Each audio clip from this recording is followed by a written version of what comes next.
내 집에서 나가! 거지 새끼들 당장 꺼져. 장례식이 끝난 지 단 3시간 만이었습니다. 아버지의 유골함이 아직 따뜻할 때 새엄마는 본색을 드러냈습니다. 3년간 숨겨왔던 그 잔인한 얼굴을 마침내 벗어던진 것이었지요. 19소녀는 4살 막내를 등에 업고 새 동생의 손을 꼭 잡은 채 영하 10도의 눈보라 속으로 내몰렸습니다. 주머니에는 단돈 3,000원, 손에는 쓰레기 봉투에 담긴 누더기 5가지가 전부였습니다. 보험금 3억은 그 여자 차지, 집도 그 여자 명예, 5 남매에게 남은 건 아무것도 없었습니다.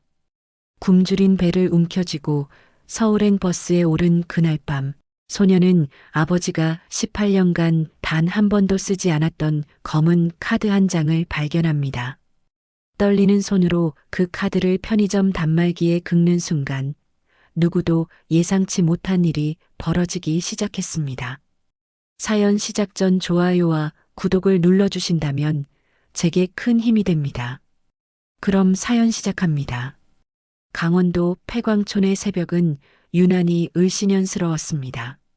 녹슨 철조망 너머로 폐쇄된 탄광 입구가 어둠 속에 웅크리고 있었고 가로등 하나 없는 골목길에는 찬바람만이 휘몰아쳤습니다. 11월의 첫눈이 내리기 직전 하늘은 낯빛으로 무겁게 내려앉아 있었지요. 새벽 5시 낡은 공장의 철문이 삐걱거리며 열렸습니다. 야간 근무를 마친 남자가 비틀거리며 걸어 나왔습니다. 강민혁 47의 나이에 머리카락은 이미 반백이 되어 있었고 굽은 어깨는 세상의 무게를 온몸으로 버텨온 흔적을 고스란히 드러내고 있었습니다. 그의 손에는 구겨진 케이크 상자가 들려 있었습니다. 오늘은 막내딸 별이의 4번째 생일이었으니까요. 민혁은 골목 어귀에서 잠시 멈춰 섰습니다. 주머니 속에서 낡은 지갑을 꺼냈습니다. 지갑을 열자 안쪽에서 검은색 카드가 모습을 드러냈습니다. 카드를 뒤집어 손가락으로 글씨를 어루만졌습니다. 힘들면 써. 누나가 다 책임질게. 민혁의 입가에 쓸쓸한 미소가 번졌습니다. 18년이었습니다. 이 카드를 받은 지 18년. 단 한 번도 쓰지 않았습니다. 누나에게 손 벌리느니 차라리 굶는 게 나았으니까요. 집 앞에 도착했을 때 창문 너머로 이상한 광경이 보였습니다. 거실 불이 켜져 있었고 그 안에서 아내 최유정이 14살 소윤이의 머리채를 움켜쥐고 있었습니다. 소윤이가 그린 그림이 바닥에 찢겨져 나뒹굴고 있었지요. 이딴 쓸데없는 짓 하고 있어? 네가 뭔데 그림을 그려? 유정의 날카로운 목소리가 창문 틈새로 새어나왔습니다. 민혁의 손이 현관문 손잡이 위에서 멈췄습니다. 설마 하는 생각이 스쳤지만 피곤함이 판단력을 흐리게 했습니다. 현관문을 여는 순간 마법처럼 모든 것이 바뀌었습니다. 유정이 소윤이의 머리채를 놓았고 얼굴에 상냥한 미소가 번졌습니다. 어머, 여보 왔어요?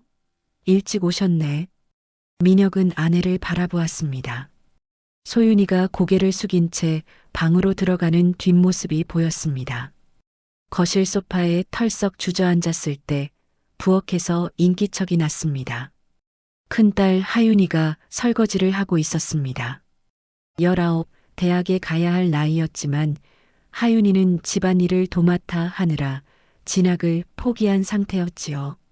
하윤아, 너도 자지 그랬어. 민혁이 말했습니다. 하윤이가 돌아보며 억지로 웃었습니다. 그 순간 민혁의 눈에 뭔가가 들어왔습니다.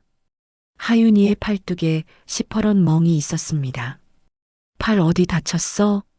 아, 이거요? 어제 문에 부딪혔어요. 대답이 너무 빨랐습니다. 민혁은 뭔가 이상하다는 걸 느꼈지만 피곤함에 더 묻지 않았습니다. 새벽 6시 막내 별이가 잠에서 깨어 아빠에게 달려왔습니다. 아빠, 별이 생일이야. 케이크 있어? 민혁이 딸을 번쩍 안아 올렸습니다. 그럼 우리 공주님 생일 축하해. 별이가 까르르 웃었습니다. 하지만 부엌 문 뒤에서 그 모습을 지켜보는 유정의 눈빛은 싸늘하게 가라앉아 있었습니다. 아침 7시 간단한 생일 파티가 열렸습니다. 케이크에 초 4개를 꽂고 아이들이 생일 축하 노래를 불렀습니다. 17 도윤이, 14살 소윤이, 9살 준이, 그리고 큰언니 하윤이까지. 민혁이 출근 준비를 하며 하윤에게 조용히 물었습니다. 새엄마가 너희한테 혹시 뭐라 한 적 있어? 하윤이의 눈동자가 흔들렸습니다. 하지만 이내 고개를 저었습니다. 아니요, 아빠. 왜요? 민혁은 더 묻지 않았습니다. 지금 당장 출근하지 않으면 지각이었으니까요. 아빠 다녀올게. 오늘 저녁에 별이 선물 사올게. 민혁이 현관문을 열고 나갔습니다. 하윤이가 뒤에서 외쳤습니다. 아빠, 오늘도 힘내세요. 민혁이 손을 흔들며 골목을 걸어갔습니다. 뒤돌아보니 현관에 서서 손을 흔드는 하윤이의 모습이 보였습니다. 민혁은 몰랐습니다. 그것이 딸이 보내는 마지막 배웅이 될 줄은. 그날 밤 하윤이는 자기 방에서 몰래 일기를 썼습니다. 오늘도 버텼다. 소윤이가 또 맞았다. 새엄마가 그림 그렸다고. 아빠한테 말할까 생각했지만 아빠가 더 힘들어질까봐 참았다. 내가 동생들 지킬게. 하윤이가 일기장을 덮었습니다. 창밖에서는 첫눈이 내리기 시작했습니다. 마치 이 가족에게 다가올 비극을 예고하듯이. 그 주 금요일 저녁이었습니다. 민혁이 야근을 나가기 전 평소와 달리 하윤을 부엌 구석으로 불렀습니다. 유정이 안방에서 드라마를 보고 있는 틈을 노린 것이었지요. 텔레비전 소리가 거실까지 울려 퍼지고 있었습니다. 하윤아, 아빠가 해줄 이야기가 있어. 민혁의 목소리가 평소와 달랐습니다. 진지하면서도 어딘가 쓸쓸한 기운이 감돌았지요.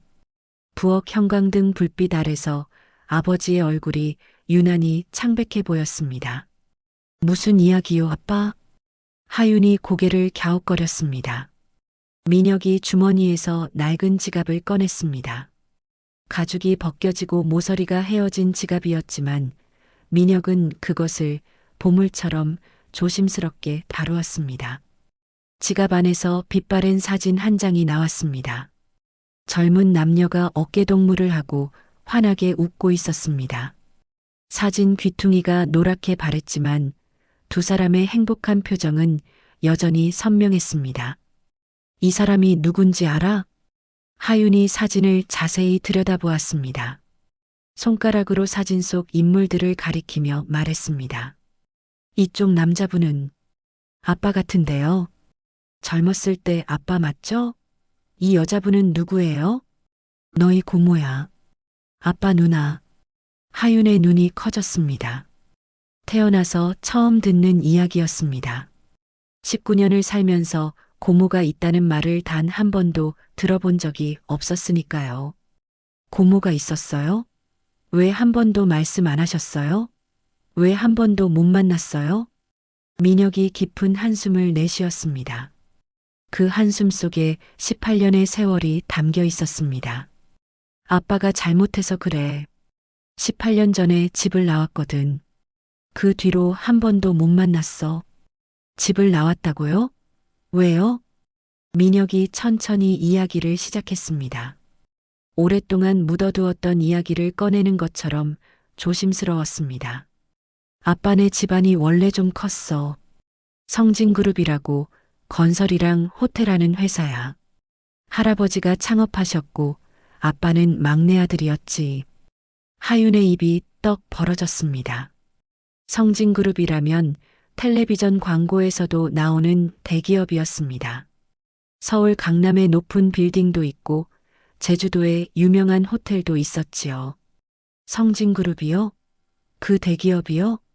그런데 왜 이렇게 사세요? 왜 이 시골에서 공장 다니세요? 하윤의 목소리가 떨렸습니다. 이해가 되지 않았습니다. 대기업 집안 아들이 왜 폐광촌에서 야간 근무를 하며 살아야 하는 건지. 할아버지가 아빠한테 결혼 상대를 정해줬어. 재벌집 딸이었지. 근데 아빠는 이미 사랑하는 사람이 있었거든. 민혁의 눈가가 촉촉해졌습니다. 너희 엄마, 병원에서 일하던 간호조무사였어. 집안도 없고 배경도 없고 그냥 평범한 여자였어. 근데 아빠는 그 사람이 좋았어. 진심으로. 우리 엄마요? 하윤은 어머니의 얼굴을 기억하지 못했습니다. 어머니는 하윤이 5살 때 병으로 돌아가셨으니까요. 할아버지한테 말씀드렸어. 이 사람이랑 결혼하겠다고. 할아버지가 뭘 하셨는지 알아? 민혁이 쓴웃음을 지었습니다. 내 아들 아니다. 나가라. 한 푼도 안 준다. 그러셨어. 그래서 정말 나오신 거예요? 빈손으로요? 응. 그날로 빈손으로 나왔어. 옷까지 몇 벌이 전부였어. 민혁이 지갑에서 검은색 카드를 꺼냈습니다. 금색 글씨가 새겨진 고급스러운 카드였습니다. 이 허름한 집, 이 낡은 지갑과는 어울리지 않는 물건이었지요. 아빠가 집 나오는 날 누나가 아빠 코트 주머니에 몰래 이걸 넣어줬어. 아빠도 집 떠나고 나서야 알았어. 하윤이 카드를 받아들었습니다. 뒤집어 보니 손글씨가 적혀 있었습니다. 잉크가 바랬지만 읽을 수 있었습니다. 힘들면 써. 누나가 다 책임질게. 하윤의 손이 떨렸습니다. 이 카드 쓰신 적 있어요? 민혁이 고개를 저었습니다. 단호하게. 한 번도. 18년 동안 단 한 번도 안 썼어. 누나한테 빚지기 싫었어. 내가 선택한 길이니까 내 힘으로 살고 싶었어. 언젠가 떳떳하게 성공해서 찾아가려고 했어. 하윤의 목소리가 떨렸습니다. 왜요? 이렇게 힘드셨는데. 동생들 굶길 때도 있었잖아요. 민혁이 딸의 눈을 들여다보며 말했습니다. 하윤아, 아빠가 한 가지만 더 말해줄게. 가족은 결국 가족이야. 아무리 멀리 떨어져 있어도, 아무리 오랜 시간이 지나도 진심은 통하는 법이야. 아빠가 이 카드를 18년 동안 버리지 않은 것도 그 때문이야. 하윤은 그 말을 가슴에 새겼습니다. 그 말이 무슨 의미인지 그때는 완전히 이해하지 못했습니다. 하지만 훗날 그 말이 자신과 동생들의 목숨줄이 될 줄은 꿈에도 몰랐지요. 아빠, 야근 시간 됐어요. 하윤이 시계를 보며 말했습니다. 민혁이 작업복을 챙기며 일어났습니다. 아빠 다녀올게. 내일 아침에 보자. 민혁이 웃으며 문을 열었습니다. 밖에서 찬바람이 밀려 들어왔습니다. 아빠, 오늘도 힘내세요. 그래. 너도 동생들 잘 챙기고. 그것이 아버지와 딸의 마지막 대화였습니다. 그날 밤 11시 공장에서 야간 작업을 하던 민혁이 갑자기 가슴을 움켜쥐고 쓰러졌습니다. 동료가 달려왔을 때 민혁은 이미 의식을 잃은 상태였습니다. 새벽 4시 하윤의 휴대폰이 울렸습니다. 모르는 번호였습니다. 보호자분이시죠? 강민혁 씨가 응급실에 실려오셨습니다. 지금 상태가 위중합니다. 빨리 오셔야 합니다. 하윤은 전화기를 든 채 얼어붙었습니다. 아빠, 심장이 쿵 내려앉았습니다. 손이 떨려서 전화기를 놓칠 뻔했습니다. 새벽 공기가 뼈를 애는 듯 차가웠습니다. 하윤은 맨발로 현관을 뛰쳐나갔습니다. 신발을 신을 여유도 없었습니다. 그 뒤로 첫눈이 더 거세게 내리기 시작했습니다. 마치 하늘도 함께 우는 것 같았습니다. 병원 응급실은 형광등 불빛 아래 차갑게 빛나고 있었습니다. 하윤이 헐레벌떡 뛰어들어왔을 때 의사가 심각한 표정으로 다가왔습니다. 강민혁 씨 보호자분이시죠? 하윤이 숨을 헐떡이며 고개를 끄덕였습니다. 최선을 다했지만 심장마비였습니다. 과로로 인해 심장에 무리가 갔던 것 같습니다. 죄송합니다. 세상이 멈춘 것 같았습니다. 하윤의 귀에는 아무 소리도 들리지 않았습니다. 아빠, 다리에 힘이 풀렸습니다.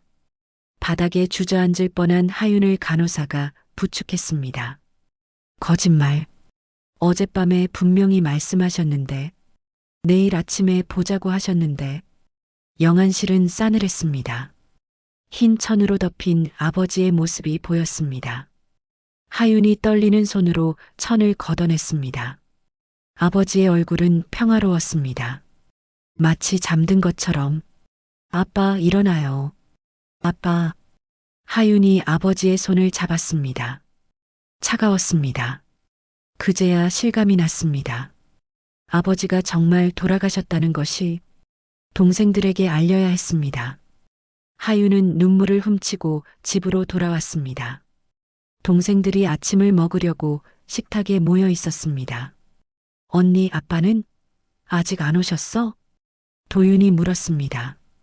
하윤은 입술을 깨물었습니다. 아빠가 어젯밤에 돌아가셨어. 침묵이 흘렀습니다. 시간이 멈춘 것 같았습니다. 도윤이가 먼저 반응했습니다. 무슨 소리야, 누나? 병원에서 연락 왔어. 공장에서 쓰러지셨대. 심장마비래. 소윤이가 울음을 터뜨렸습니다. 14살 소녀의 어깨가 심하게 들썩거렸습니다. 준이도 따라 울기 시작했습니다. 4살 별이가 하윤의 옷자락을 잡아당겼습니다. 언니, 아빠 언제 와? 별이 아빠 보고 싶어. 하윤의 심장이 찢어지는 것 같았습니다. 어떻게 설명해야 할지 몰랐습니다. 장례식장은 도시 외곽의 작은 건물이었습니다. 빈소는 가장 싼 방으로 잡았습니다. 돈이 없었으니까요. 조문객은 손에 꼽을 정도였습니다. 공장 동료 5명이 전부였지요. 새엄마 유정의 행동은 기이했습니다. 조문객이 있을 때는 영정사진 앞에서 오열했습니다. 손수건으로 눈물을 닦으며 여보, 어떻게 놔두고 가요라며 통곡했지요. 하지만 조문객이 돌아가면 표정이 싹 바뀌었습니다.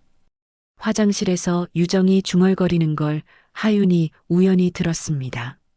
휴, 연기 힘드네. 며칠만 더 참자. 하윤의 등골이 서늘해졌습니다. 새엄마가 연기를 하고 있었던 겁니다. 처음부터. 더 충격적인 장면은 그 다음 날이었습니다. 유정이 장례식장 복도에서 휴대폰으로 통화하고 있었습니다. 네, 보험금 확인하려고요. 3억이요? 네, 수익자가 접니다. 빨리 처리해 주세요. 유정이 전화를 끊으며 입꼬리를 올렸습니다. 하윤은 몸이 얼어붙었습니다. 새엄마가 아버지의 죽음을 기다렸던 걸까요? 장례 마지막 날 밤 아이들이 아버지의 관 앞에 모였습니다. 촛불이 흔들리고 있었습니다. 하윤이 관 앞에 무릎을 꿇었습니다. 아빠, 미안해요. 새엄마 이야기 못해서 미안해요. 아빠가 힘들까봐 참았는데 그게 잘못이었나 봐요. 눈물이 뺨을 타고 흘러내렸습니다. 고모 이야기 해주셨잖아요. 카드도 보여주셨잖아요. 이제 어떡해요, 아빠. 도윤이가 누나 옆에 섰습니다. 아빠, 저 이제 이 집 장남이에요. 동생들 잘 챙길게요. 걱정하지 마세요. 소윤이가 그림 한 장을 관 위에 올려놓았습니다. 가족 5이 웃고 있는 그림이었습니다. 아빠, 이거 아빠 드리려고 그린 건데 못 드렸어요. 준이가 울먹이며 말했습니다. 아빠, 준이 이제 안 떼쓸게요. 밥도 잘 먹을게요. 그러니까 일어나요. 별이는 관이 무엇인지 이해하지 못한 채 그저 손을 얹었습니다. 아빠, 별이 착하게 할게요. 빨리 와요. 별이 기다릴게요. 장례 3일차 화장이 진행되었습니다. 아이들은 화장터 앞에서 기다렸습니다. 굴뚝에서 연기가 피어올랐습니다. 아버지가 연기가 되어 하늘로 올라가고 있었습니다. 아빠, 안녕. 유골함을 받아든 하윤의 손이 떨렸습니다. 이것이 아버지의 전부라니. 이렇게 작은 함 안에 아버지의 모든 것이 들어있다니. 아빠, 우리 집 가요. 하윤이 유골함을 가슴에 꼭 안았습니다. 동생들이 언니를 따라 장례식장을 나섰습니다. 새엄마가 있는 그 집으로. 하윤은 발걸음이 무거웠습니다. 불길한 예감이 가슴을 짓눌렀습니다. 새엄마의 그 차가운 눈빛이 자꾸 떠올랐습니다. 그 예감이 틀리지 않았다는 것을 곧 알게 될 터였습니다. 집 앞에 도착했을 때 이상한 기운이 느껴졌습니다. 현관문이 활짝 열려 있었고 안에서 유정이 뭔가를 끌어다 옮기는 소리가 들렸습니다. 하윤이 조심스럽게 안으로 들어섰습니다. 거실 풍경을 보고 그 자리에 얼어붙었습니다. 바닥에 검은 쓰레기 봉투 5개가 놓여 있었습니다. 봉투 안에는 아이들의 옷가지가 대충 쑤셔 넣어져 있었지요. 유정이 소파에 앉아 손톱을 다듬고 있었습니다. 하윤을 보더니 냉랭하게 입을 열었습니다. 왔네. 다 앉아. 할 말 있으니까. 아이들이 불안한 눈빛으로 거실에 모여 앉았습니다. 유정이 손톱 다듬던 손을 멈추고 아이들을 훑어보았습니다. 그 눈빛이 싸늘했습니다. 장례 끝났으니까 이제 말해줄게. 유정이 자리에서 일어났습니다. 팔짱을 끼고 아이들을 내려다보았습니다. 보험금 3억 내 거야. 이 집도 내 명의로 돌려놨어. 너희 아빠가 병원비 때문에 넘겼거든. 하윤의 얼굴이 창백해졌습니다. 그게 무슨 말씀이세요? 유정이 코웃음을 쳤습니다. 무슨 말이긴 그대로야. 돈은 내 거고 집도 내 거고 너희는 나가라는 말이야. 도윤이가 벌떡 일어났습니다. 아빠 보험금이잖아요. 그건 우리한테 남기신 거예요.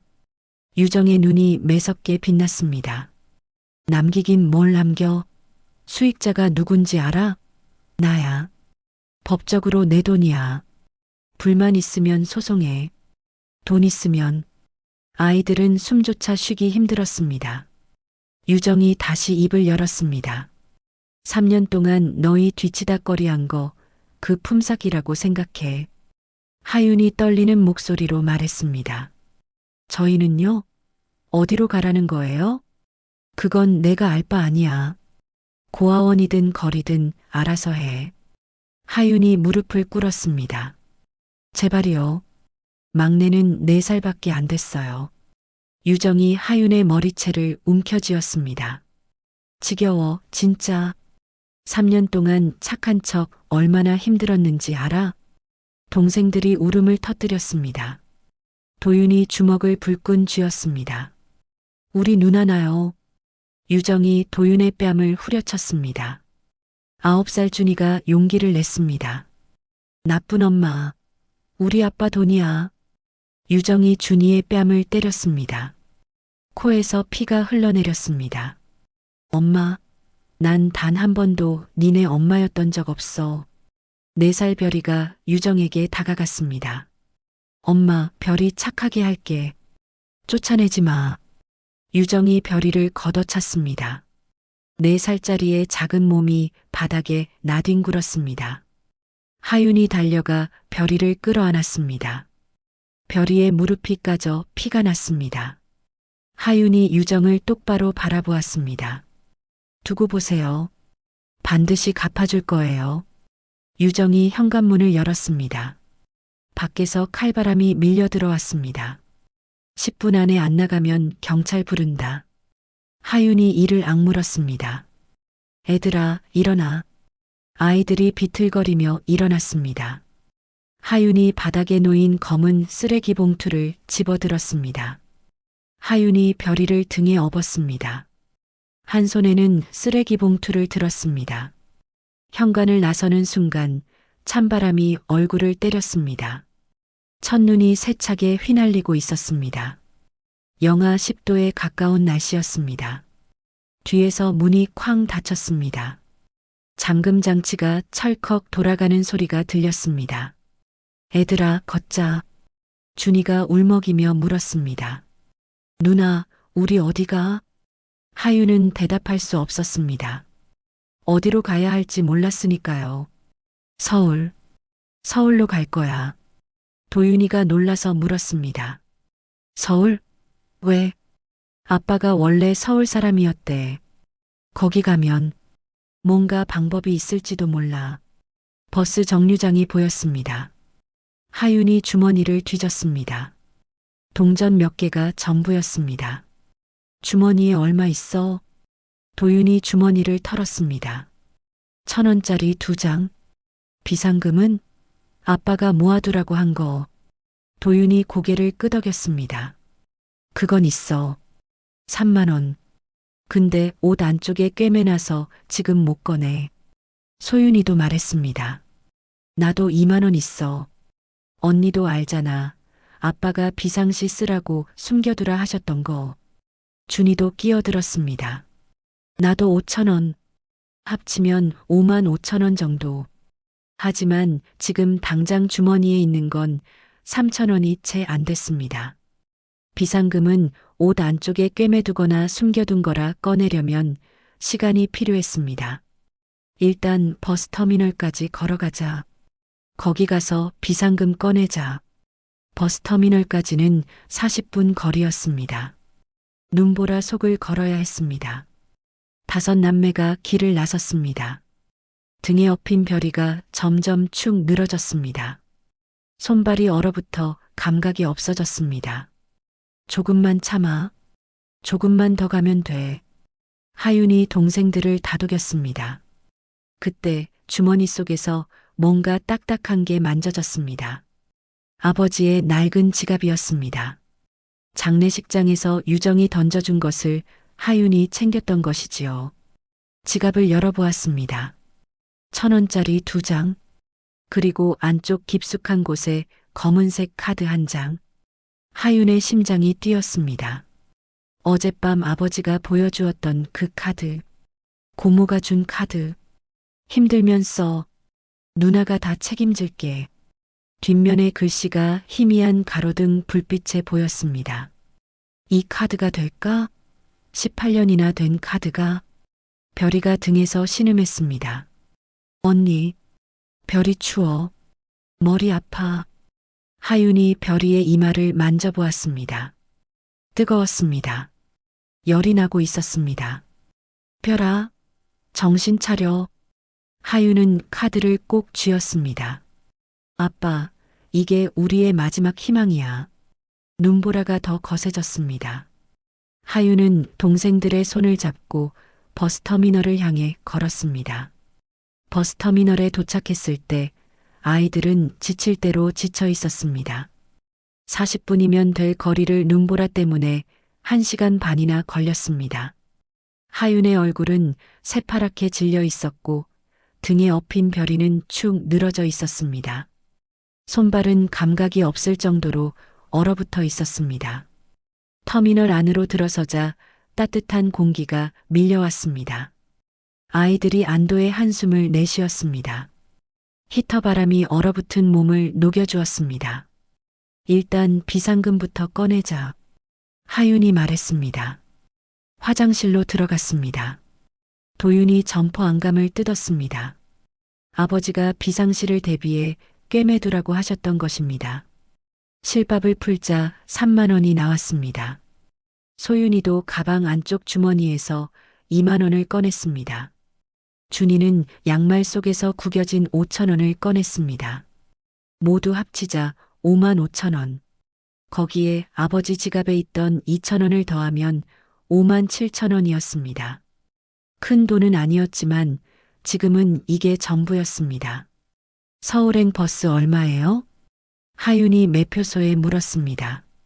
직원이 모니터를 확인했습니다. 어른 2만 5천 원, 소아 1만 5천 원이요. 하윤이 계산해 보았습니다. 자신과 도윤은 어른 요금, 소윤이와 준이는 소아, 별이는 무료, 합치면 8만 원이 넘었습니다.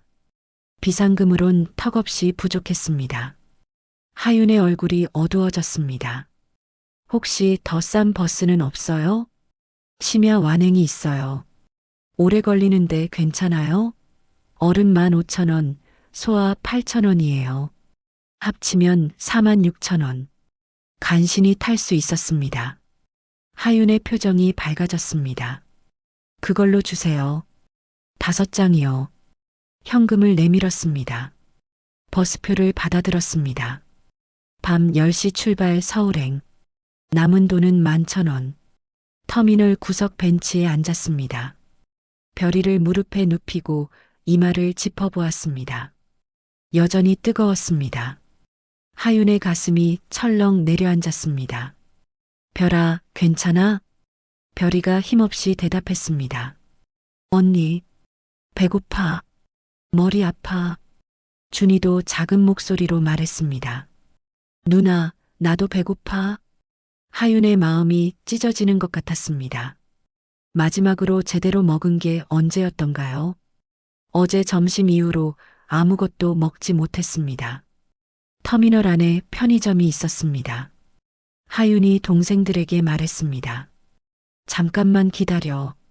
언니가 뭐 좀 사올게. 편의점에 들어갔습니다. 남은 돈만 1,000원으로 뭘 살 수 있을까? 진열대를 둘러보며 가격표를 확인했습니다. 가장 싼 것들로 골랐습니다. 삼각김밥 5개, 어린이용 해열제 1통, 합계 10,000원. 현금이요. 거스름 돈 1,000원을 받았습니다. 이제 수중에 남은 돈은 1,000원뿐이었습니다. 서울에 도착하면 완전히 빈털터리가 되는 것입니다. 동생들에게 돌아왔습니다. 삼각김밥을 나눠주었습니다. 빨리 먹어. 아이들이 허겁지겁 김밥을 먹었습니다. 눈물이 날 것 같았습니다. 배가 너무 고팠으니까요. 하윤이 별이에게 해열제를 먹였습니다. 별아, 이거 먹어. 약이야. 쓰지만 참아. 별이가 쓴 약을 삼켰습니다. 그리고 언니가 주는 김밥을 조금씩 먹었습니다. 소윤이가 울먹이며 말했습니다. 언니, 경찰서 가자. 그 여자 신고하면 되잖아. 하윤이 고개를 저었습니다. 그러면 우리 헤어져야 해. 보육원에서 5명을 같이 받아주겠어? 절대 안 돼. 우리는 헤어지면 안 돼. 아이들이 서로를 바라보았습니다. 아버지도 잃고 집도 잃었는데 서로마저 잃을 수는 없었습니다. 도윤이 휴대폰을 꺼냈습니다. 배터리가 얼마 남지 않았지만 검색은 가능했습니다. 성진그룹 검색해 볼게. 고모가 거기 있다고 했잖아. 검색 결과가 떴습니다. 성진그룹. 건설과 호텔 사업을 하는 대기업. 부회장 강서진. 강서진. 이분이 고모인가? 하윤이 사진을 보았습니다. 중년 여성의 얼굴이 화면에 떴습니다. 단정한 인상, 날카로운 눈빛. 그런데 어딘가 아버지와 닮아 보였습니다. 눈매가 특히 그랬습니다. 닮았어. 아빠랑. 소윤이가 화면을 들여다보며 말했습니다. 하윤의 가슴이 뭉클해졌습니다. 하윤이 주머니에서 아버지의 카드를 꺼냈습니다. 검은색 블랙카드. 아빠가 평생 안 쓴 카드야. 고모가 주신 거래. 도윤이 말했습니다. 누나, 그거 쓰면 안 돼? 지금 우리 돈 없잖아. 하윤이 고개를 저었습니다. 아직은 안 돼. 고모를 직접 만나기 전에 쓰면 도둑으로 오해받을 수도 있어. 서울 가서 고모 만나면 그때 이 카드 보여드리자. 그게 맞는 순서야. 카드 뒷면에 글씨가 보였습니다. 힘들면 써. 누나가 다 책임질게. 고모의 글씨였습니다. 18년 전 아버지가 집을 나갈 때 몰래 넣어준 카드. 고모는 그때 이런 날이 올 것을 알았던 걸까요? 하윤이 결심했습니다. 서울 가자. 고모 찾아가자. 2시간 후 밤 10시. 버스가 출발했습니다. 별이가 해열제를 먹고 조금씩 기운을 차렸습니다. 열이 내려가는 것 같았습니다. 창밖으로 눈이 여전히 내리고 있었습니다. 아이들이 하나둘 잠이 들었습니다. 하윤만 깨어 있었습니다. 카드를 손에 쥐고 생각했습니다. 서울에 가면 정말 고모를 만날 수 있을까? 고모가 우리를 받아줄까? 두려웠습니다. 하지만 가만히 있을 수는 없었습니다. 아빠가 말했잖아요. 가족은 결국 가족이라고. 진심은 통한다고. 하윤이 잠든 동생들을 바라보았습니다. 꼭 지켜줄게. 아빠 대신 내가 꼭 지켜줄게. 버스가 눈 덮인 강원도를 빠져나가고 있었습니다. 서울이 가까워지고 있었습니다. 고속버스 터미널에 도착한 것은 새벽 1시가 넘어서였습니다. 버스에서 내린 아이들은 눈을 비비며 주변을 둘러보았습니다. 강원도의 작은 도시와는 차원이 다른 세계였습니다. 휘황찬란한 조명, 끊임없이 오가는 사람들, 높이 솟은 건물들. 준이가 입을 떡 벌리고 말했습니다. 여기가 서울이야? 와, 진짜 크다. 소윤이도 두리번거렸습니다. 사람이 너무 많아. 무서워. 하윤이 동생들의 손을 잡았습니다. 겁먹지 마. 언니가 있잖아. 하지만 하윤 자신도 두려웠습니다. 서울은 너무 크고 너무 낯설고 너무 차가웠습니다. 이 거대한 도시에서 고모를 어떻게 찾아야 할까요? 터미널 안내소를 찾아갔습니다. 저기요, 성진그룹 본사가 어디 있어요? 안내원이 모니터를 확인했습니다. 성진그룹이요? 강남에 있어요. 여기서 지하철 타고 가면 돼요. 하윤이 고맙다고 인사하고 돌아섰습니다. 그런데 문제가 있었습니다. 새벽 1시에 지하철이 다닐 리가 없었습니다. 막차는 이미 끊겼습니다. 내일 아침까지 기다려야겠다. 하윤이 동생들에게 말했습니다. 터미널 대기실에 자리를 잡았습니다. 의자에 앉아 몸을 웅크렸습니다. 난방이 되고 있었지만 마음은 싸늘했습니다. 별이가 하윤의 품에 파고들었습니다. 언니, 여기서 자는 거야? 응. 오늘만 참아. 내일 아침에 고모 찾으러 갈 거야. 별이가 고개를 끄덕이고 눈을 감았습니다. 해열제 덕분에 열이 많이 내렸습니다. 하윤은 안도의 한숨을 쉬었습니다. 도윤이 옆에 앉으며 말했습니다. 누나, 카드 쓸까? 배고파서 못 참겠어. 하윤이 고개를 저었습니다. 아직은 안 돼. 내일 고모 만나면 그때 보여드리자고 했잖아. 먼저 쓰면 도둑으로 오해받을 수도 있어. 도윤이 한숨을 쉬었습니다. 그래도 너무 배고파. 조금만 참아. 내일이면 고모 만날 수 있어. 하윤이 말했습니다. 아이들이 서로에게 기대어 잠들었습니다. 터미널의 웅성거리는 소리가 자장가처럼 들렸습니다. 하윤은 잠이 오지 않았습니다. 창밖으로 서울의 밤이 보였습니다. 네온사인이 반짝거리고 자동차가 오가고 있었습니다. 이 도시 어딘가에 고모가 있었습니다. 아빠, 고모는 어떤 사람이야? 우리를 받아줄까? 대답 없는 질문을 마음속으로 되뇌었습니다. 다음 날 아침이 밝았습니다. 터미널에 사람들이 붐비기 시작했습니다. 하윤이 동생들을 깨웠습니다. 일어나. 가야 해. 아이들이 눈을 비비며 일어났습니다. 배가 고팠지만 먹을 게 없었습니다. 배고파. 준이가 투덜거렸습니다. 하윤이 동생의 머리를 쓰다듬었습니다. 고모 찾으면 밥 먹을 수 있어. 조금만 참아. 지하철역으로 향했습니다. 처음 보는 복잡한 노선도 앞에서 한참을 헤맸습니다. 도윤이 휴대폰 배터리가 거의 없는 상태에서 간신히 길을 검색했습니다. 2호선 타고 가다가 신분당선으로 갈아타면 돼. 지하철에 올랐습니다.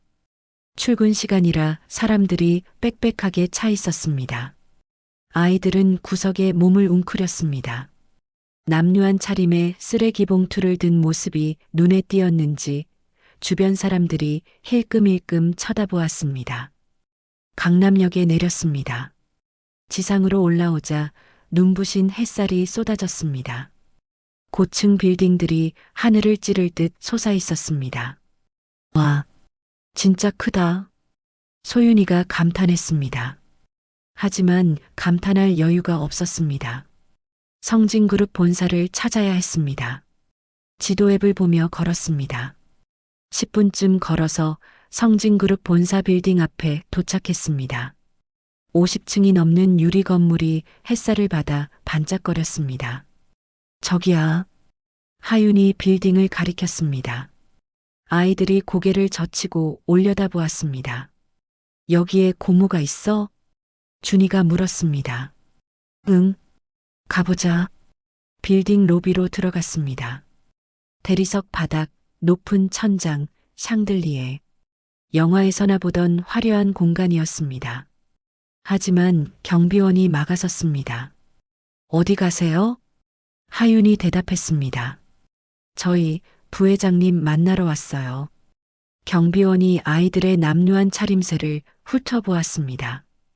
구겨진 옷, 헝클어진 머리카락, 손에 든 검은 쓰레기 봉투. 어떻게 봐도 재벌 부회장을 만나러 온 사람들 같지 않았습니다. 약속 있으세요? 약속은 없는데요. 저희가 부회장님 조카예요. 경비원이 코웃음을 쳤습니다. 부회장님 조카요? 그런 소리 하는 사람 많아요. 약속 없으면 못 들어갑니다. 하윤이 다급해졌습니다. 진짜예요.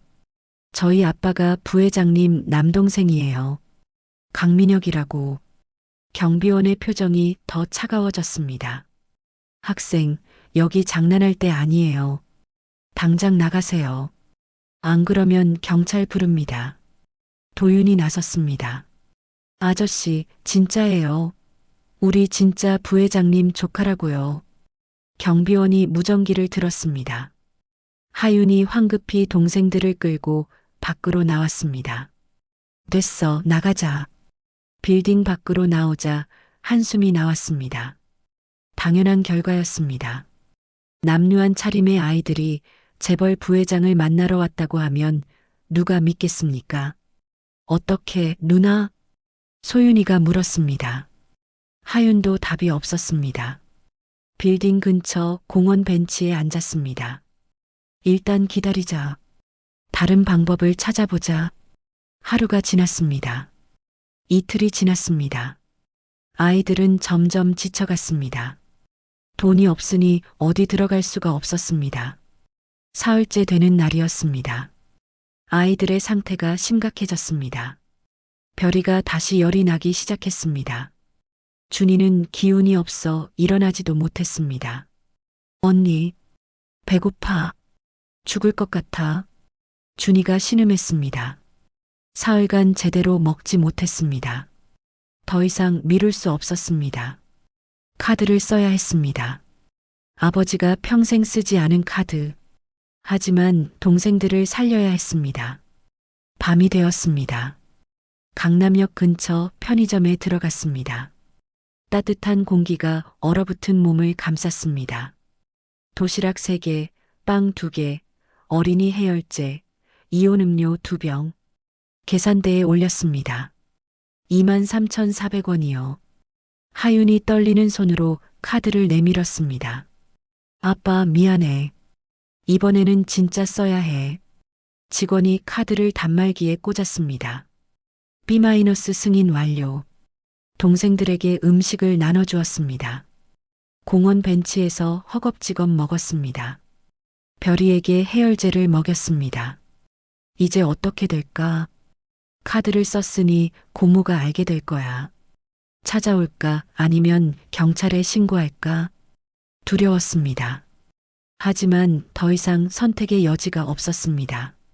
바로 그 시각 서울 도심의 50층 빌딩 꼭대기에서 한 여자의 휴대폰이 울리고 있었습니다. 18년간 한 번도 울린 적 없던 알림음이었습니다. 서울 강남 성진그룹 본사 50층 부회장실의 통유리 너머로 서울 야경이 보석처럼 반짝이고 있었습니다. 강서진 부회장은 책상 앞에 앉아 서류를 검토하고 있었습니다. 52살의 나이에도 눈빛은 날카로웠고 자세는 흐트러짐이 없었습니다. 벽시계가 밤 11시를 가리키고 있었습니다. 비서가 퇴근한 지 오래였지만 서진은 집에 갈 생각이 없었습니다.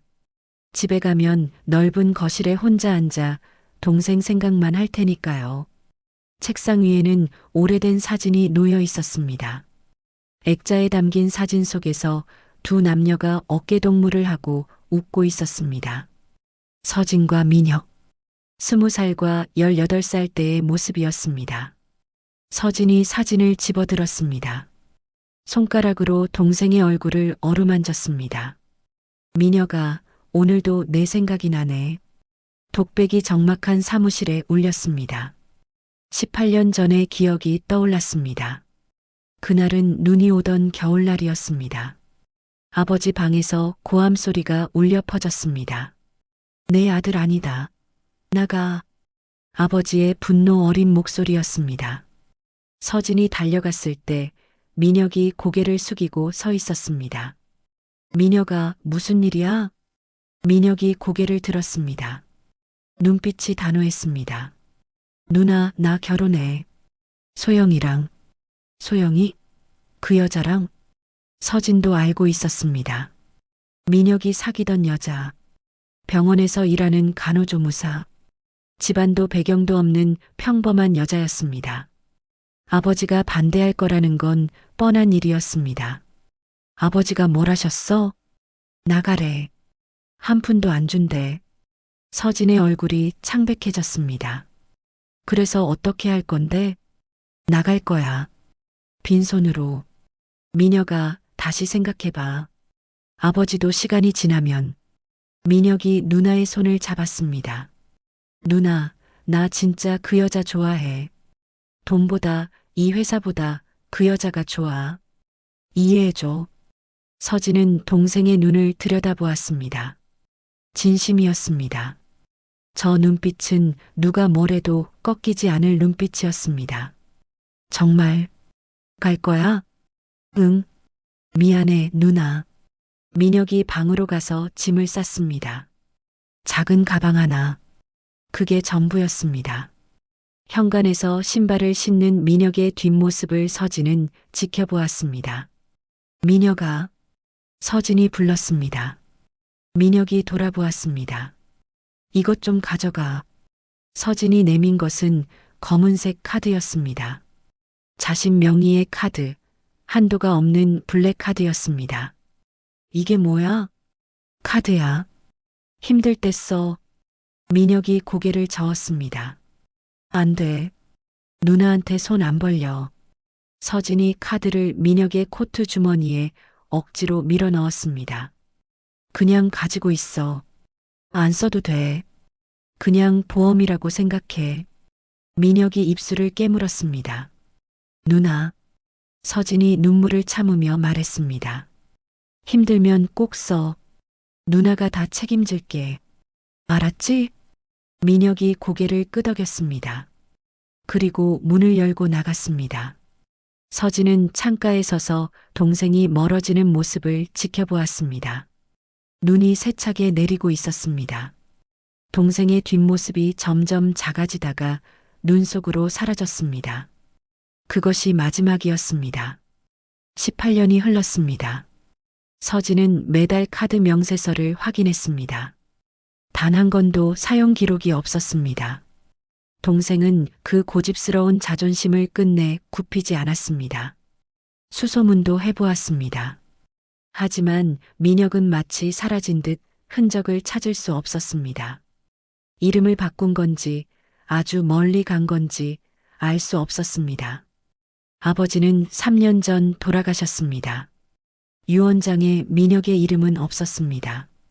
끝까지 아들로 인정하지 않은 것입니다.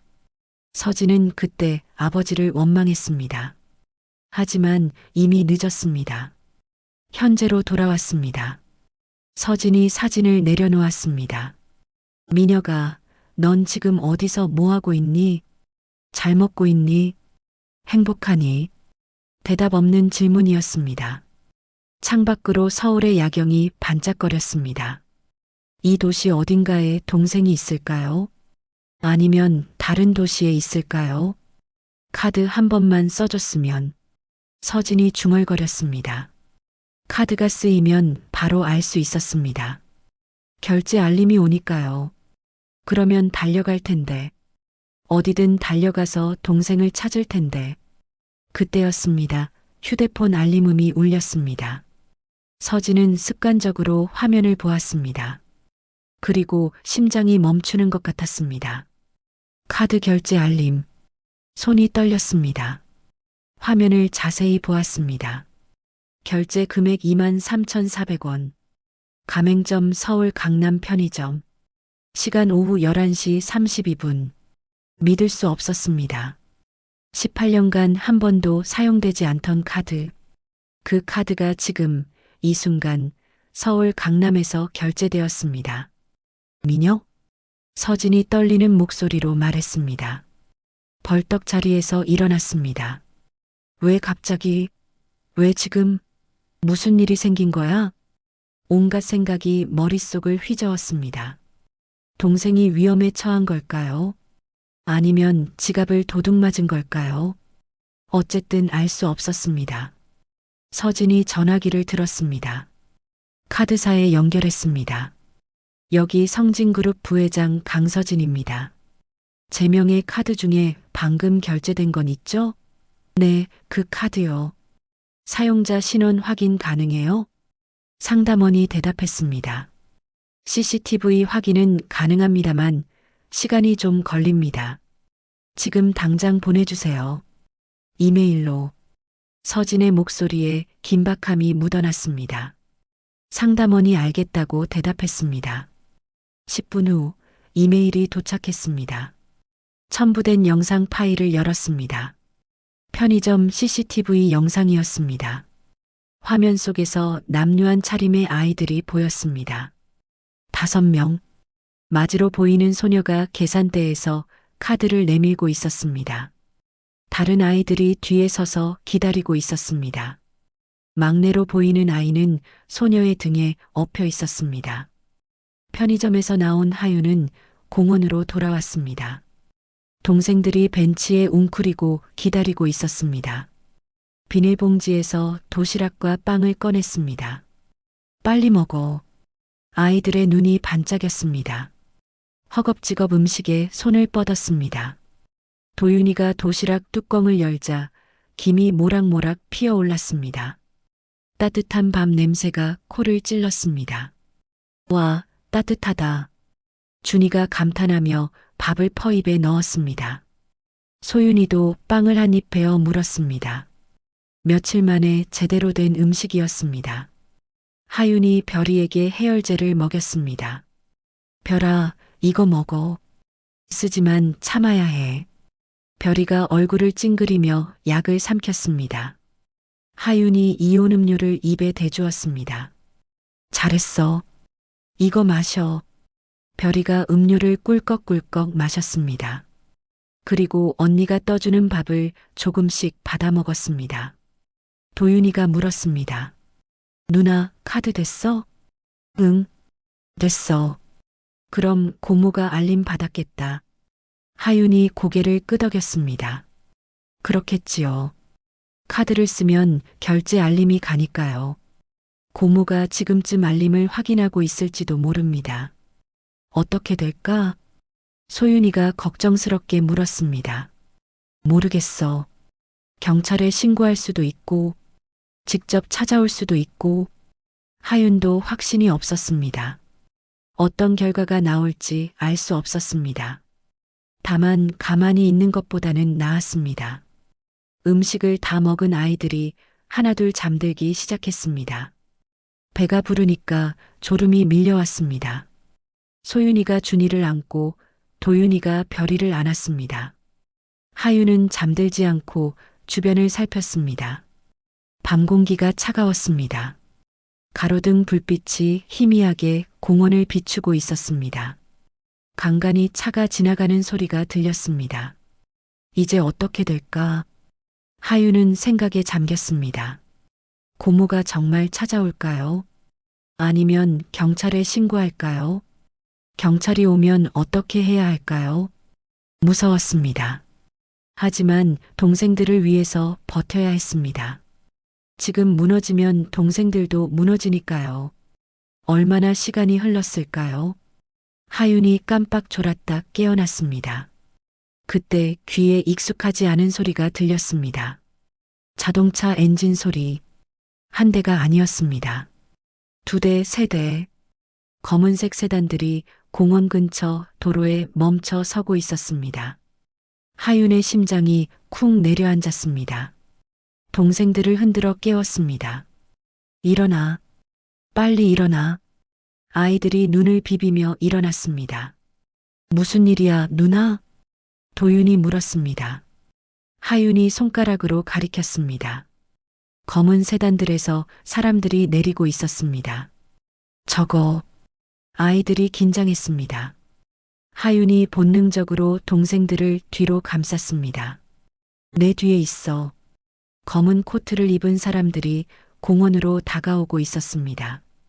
가로등 불빛에 그들의 모습이 드러났습니다. 정장 차림의 남자들, 그리고 그 중앙에 중년 여성이 있었습니다. 여성이 앞으로 나왔습니다. 가로등 불빛이 그녀의 얼굴을 비추었습니다. 하윤이 숨을 멈췄습니다. 그 얼굴이 아버지와 너무도 닮아 있었습니다. 서진도 아이들을 보고 발걸음을 멈췄습니다. 남루한 차림의 아이들 5명. 마지로 보이는 소녀가 동생들을 뒤로 감싸고 경계하고 있었습니다. 그 소녀의 얼굴을 보는 순간 서진의 가슴이 쿵 내려앉았습니다. 동생 민혁의 어린 시절 얼굴이 오버랩되었습니다. 너희. 서진의 목소리가 떨렸습니다. 천천히 앞으로 걸어갔습니다. 하윤이 경계하며 말했습니다. 누구세요? 서진이 아이들 앞에 멈춰 섰습니다. 눈에 눈물이 그렁그렁 맺혀 있었습니다. 너희 아버지. 이름이 뭐니? 뜬금없는 질문이었습니다. 하윤이 대답을 망설였습니다. 저 사람이 누군지 모르는데 아버지 이름을 말해도 될까요? 왜요? 당신 누구예요? 서진이 한 걸음 더 다가왔습니다. 제발, 아버지 이름 좀 말해줘. 목소리가 간절했습니다. 하윤은 그 눈빛에서 뭔가를 느꼈습니다. 진심이라는 것을. 강민혁이요. 서진의 무릎이 꺾였습니다. 그 자리에서 주저앉았습니다. 손으로 얼굴을 감싸고 어깨를 들썩였습니다. 울고 있었습니다. 중년의 여성이 아이들 앞에서 울고 있었습니다. 아이들이 당황했습니다. 하윤도 어찌할 바를 몰랐습니다. 저기요. 괜찮으세요? 서진이 눈물 범벅인 얼굴을 들었습니다. 나, 강서진이야. 너희 아빠 누나. 하윤의 눈이 커졌습니다. 고모. 그래. 고모야. 18년 동안 내 아빠를 찾았어. 서진이 떨리는 손을 뻗어 하윤의 얼굴을 만지려 했습니다. 하윤이 반사적으로 몸을 뒤로 뺐습니다. 증명해요. 당신이 진짜 고모라는 걸. 냉정한 목소리였습니다. 새엄마에게 배신당한 기억이 생생했습니다. 처음 보는 사람을 쉽게 믿을 수 없었습니다. 서진이 품에서 뭔가를 꺼냈습니다. 낡은 사진 한 장이었습니다. 젊은 남녀가 어깨동무를 하고 웃고 있는 사진. 하윤의 눈이 커졌습니다. 이거, 아버지 지갑에도 똑같은 사진이 있었습니다. 하윤이 지갑을 꺼내 안을 열었습니다. 같은 사진이 들어 있었습니다. 아빠 지갑에도 있어요. 서진의 눈에서 눈물이 흘러내렸습니다. 그래. 우리 둘이 같은 사진 가지고 있었어. 20살 때 찍은 거야. 하윤의 마음이 흔들렸습니다. 같은 사진. 아버지와 고모가 정말 남매라는 증거였습니다. 서진이 물었습니다. 민혁이는, 내 아빠는 어디 있니? 왜 아빠 없이 너희만 여기 있어? 서진이 별이를 안은 채 울음을 삼켰습니다. 눈물이 볼을 타고 흘러내렸지만 더 이상 소리내어 울지 않으려 애썼습니다.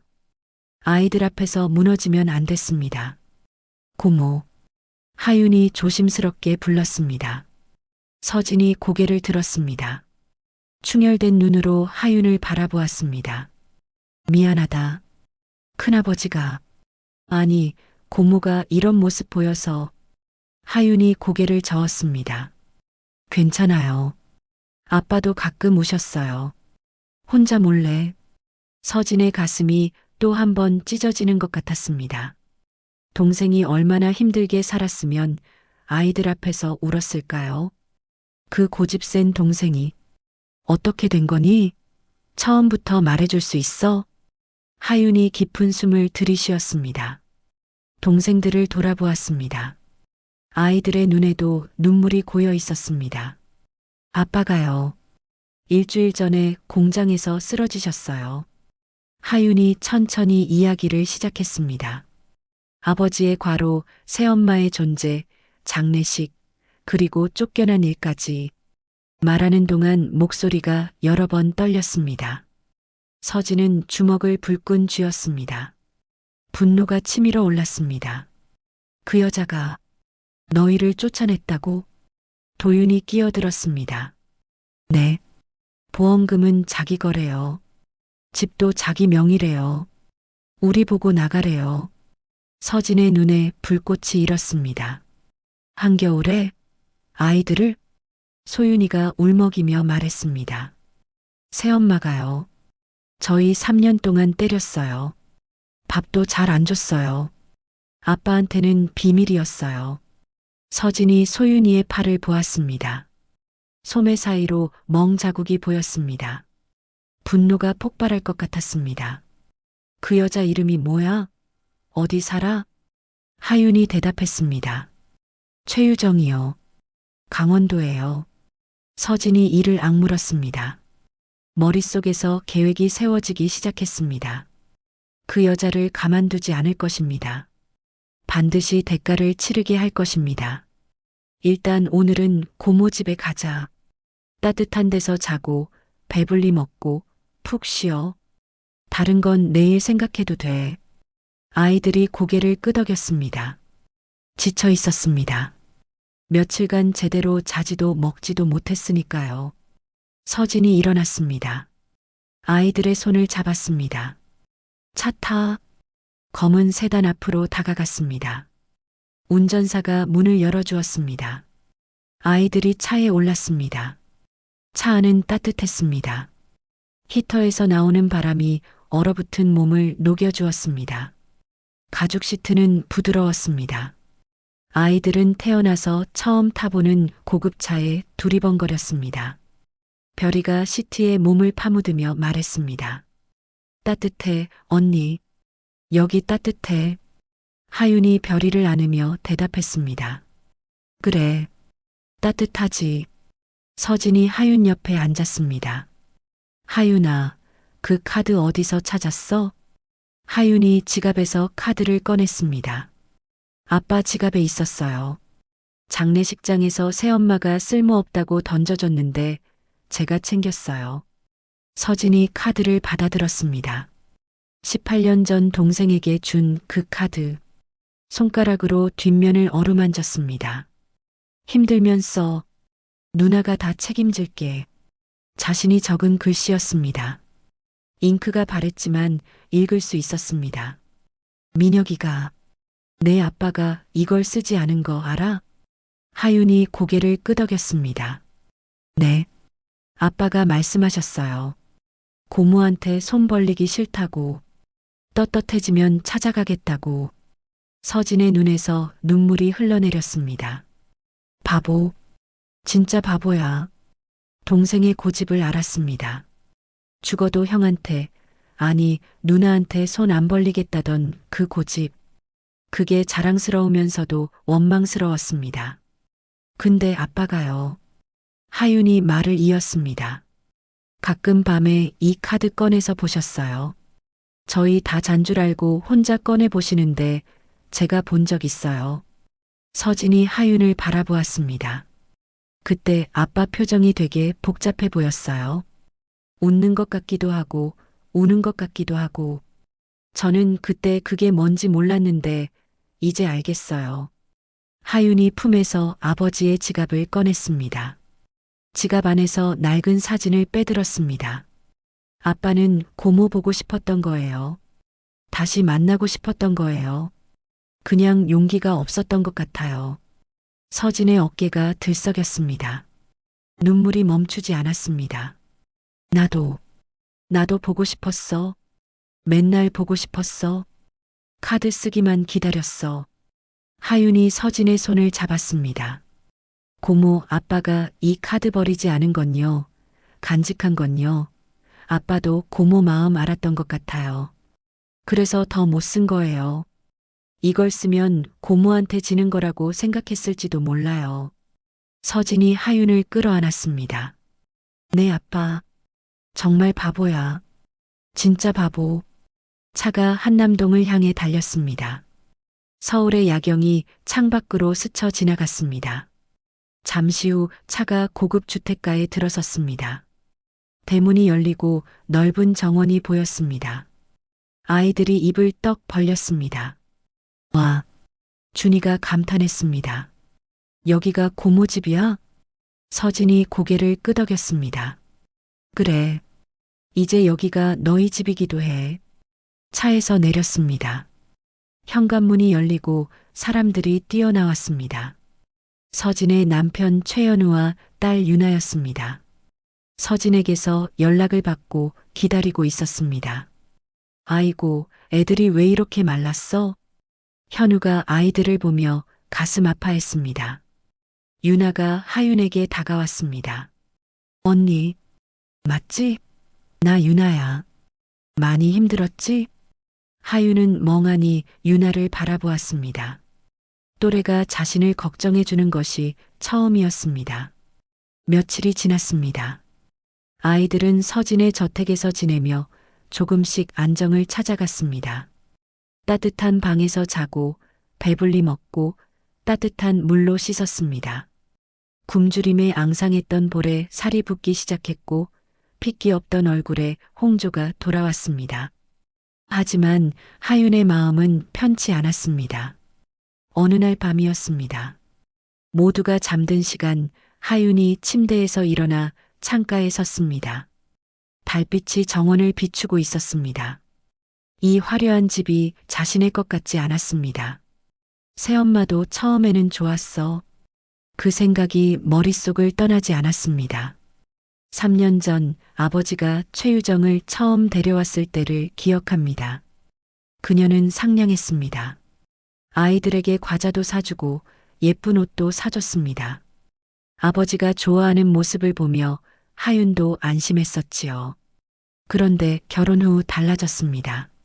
아버지가 없을 때만 본색을 드러냈습니다. 처음에는 무시하는 정도였지만 점점 심해졌습니다. 때리고 굶기고 모욕했습니다. 고모도 그럴까? 처음에는 좋은 척하다가 나중에 우리를 버리면 어떡하지? 하윤은 두려웠습니다. 믿고 싶었지만 믿을 수가 없었습니다. 한번 배신당하면 다시 믿기 어려운 법이니까요. 문이 열리는 소리가 났습니다. 돌아보니 서진이 서 있었습니다. 하윤아, 안 자니? 하윤이 고개를 숙였습니다. 네, 잠이 안 와서요. 서진이 다가와 하윤 옆에 섰습니다. 같이 창밖을 바라보았습니다. 무슨 생각해? 하윤이 망설였습니다. 솔직하게 말해도 될까요? 하지만 거짓말하기도 싫었습니다. 고모, 정말 저희 안 버려요? 서진이 하윤을 바라보았습니다. 하윤의 눈에 두려움이 가득했습니다. 왜 그런 생각을 해? 새엄마도 처음엔 좋았어요. 그런데 나중에 하윤의 목소리가 떨렸습니다. 나중에 때리고 굶기고 아빠한테 이르면 더 때렸어요. 그래서 말 못했어요. 서진의 가슴이 찢어지는 것 같았습니다. 이 아이가 얼마나 힘들었을까요? 어른을 믿지 못하게 된 아이. 그게 얼마나 슬픈 일인가요? 서진이 하윤의 어깨를 감쌌습니다. 하윤아, 고모 눈 봐. 하윤이 고개를 들었습니다. 서진의 눈이 촉촉하게 젖어 있었습니다. 고모가 18년 동안 내 아빠를 찾은 거 알지? 하루도 빠짐없이 카드 명세서 확인했어. 혹시 쓸까봐. 쓰면 바로 달려가려고. 하윤이 고개를 끄덕였습니다. 근데 내 아빠가 끝까지 안 썼어. 그래서 못 찾았어. 얼마나 속상했는지 알아? 서진의 눈에서 눈물이 흘러내렸습니다. 그런데 내가 그 카드를 썼어. 내 덕분에 너희를 찾았어. 이제 찾은 가족을 고모가 왜 버려? 하윤의 눈에도 눈물이 고였습니다. 고모는 그 여자랑 달라. 고모는 너희 아빠 누나야. 진짜 가족이야. 절대 안 버려. 약속해. 서진이 하윤을 끌어안았습니다. 하윤이 서진의 품에서 울었습니다. 3년간 참았던 울음이었습니다. 무서웠어요. 동생들 굶길까봐 무서웠어요. 어디로 가야 할지 몰라서 무서웠어요. 알아. 알아, 하윤아. 이제 괜찮아. 고모가 있잖아. 서진이 하윤의 등을 토닥였습니다. 한참을 울고 나서야 하윤이 조금 진정되었습니다. 고모. 응? 그 여자요, 새엄마요. 그냥 두실 거예요? 서진의 눈빛이 차가워졌습니다. 아니, 가만 안 둬. 어떻게 할 거예요? 서진이 창밖을 바라보았습니다. 달빛 아래 정원이 고요했습니다. 법대로 할 거야. 그 여자가 한 짓 다 밝혀낼 거야. 너희 때린 거, 굶긴 거, 쫓아낸 거, 다 증거 모아서 감옥에 보낼 거야. 하윤이 눈을 크게 떴습니다. 정말요? 응. 고모가 약속해. 그 여자가 한 짓 반드시 대가를 치르게 할 거야. 서진의 목소리에는 단호함이 담겨 있었습니다. 하윤은 그 목소리에서 진심을 느꼈습니다. 고모 고마워요. 하윤이 작게 말했습니다. 서진이 하윤의 머리를 쓰다듬었습니다. 고마워하지 마. 가족이니까. 이제 자. 내일 바쁠 거야. 하윤이 고개를 끄덕이고 침대로 돌아갔습니다. 서진은 방을 나서며 뒤를 돌아보았습니다. 이제 겨우 19인 소녀가 가족을 지키느라 얼마나 무거운 짐을 졌을까요? 그 짐을 이제 자신이 덜어줘야 했습니다. 다음 날 아침 서진은 서재에서 전화를 걸었습니다. 김 변호사, 나야. 급한 건이 하나 생겼어. 수화기 너머로 변호사의 목소리가 들렸습니다. 말씀하세요, 부회장님. 아동학대 건이야. 내 조카들이 피해자고 가해자는 최유정이라는 여자야. 강원도에 살아. 철저하게 조사해. 돈은 상관없어. 변호사가 알겠다고 대답했습니다. 서진이 덧붙였습니다. 사설탐정도 붙여. 그 여자의 과거, 현재 전부 파헤쳐. 빈틈없이. 전화를 끊고 서진이 창밖을 바라보았습니다. 복수가 시작되고 있었습니다.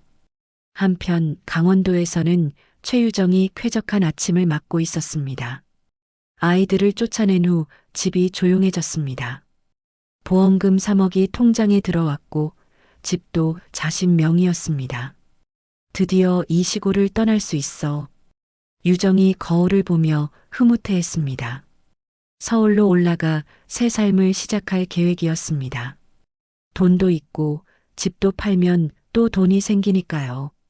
욕실에서 나와 커피를 마시며 휴대폰을 확인했습니다. 그런데 이상한 메시지가 와 있었습니다. 모르는 번호. 단 한 줄. 너희가 한 짓 다 알고 있어. 유정의 얼굴이 순간 굳어졌습니다. 누가 보낸 거지? 장난인가? 삭제하려다가 멈췄습니다. 뭔가 찜찜했습니다. 하지만 이내 고개를 저었습니다. 뭐, 누가 알겠어.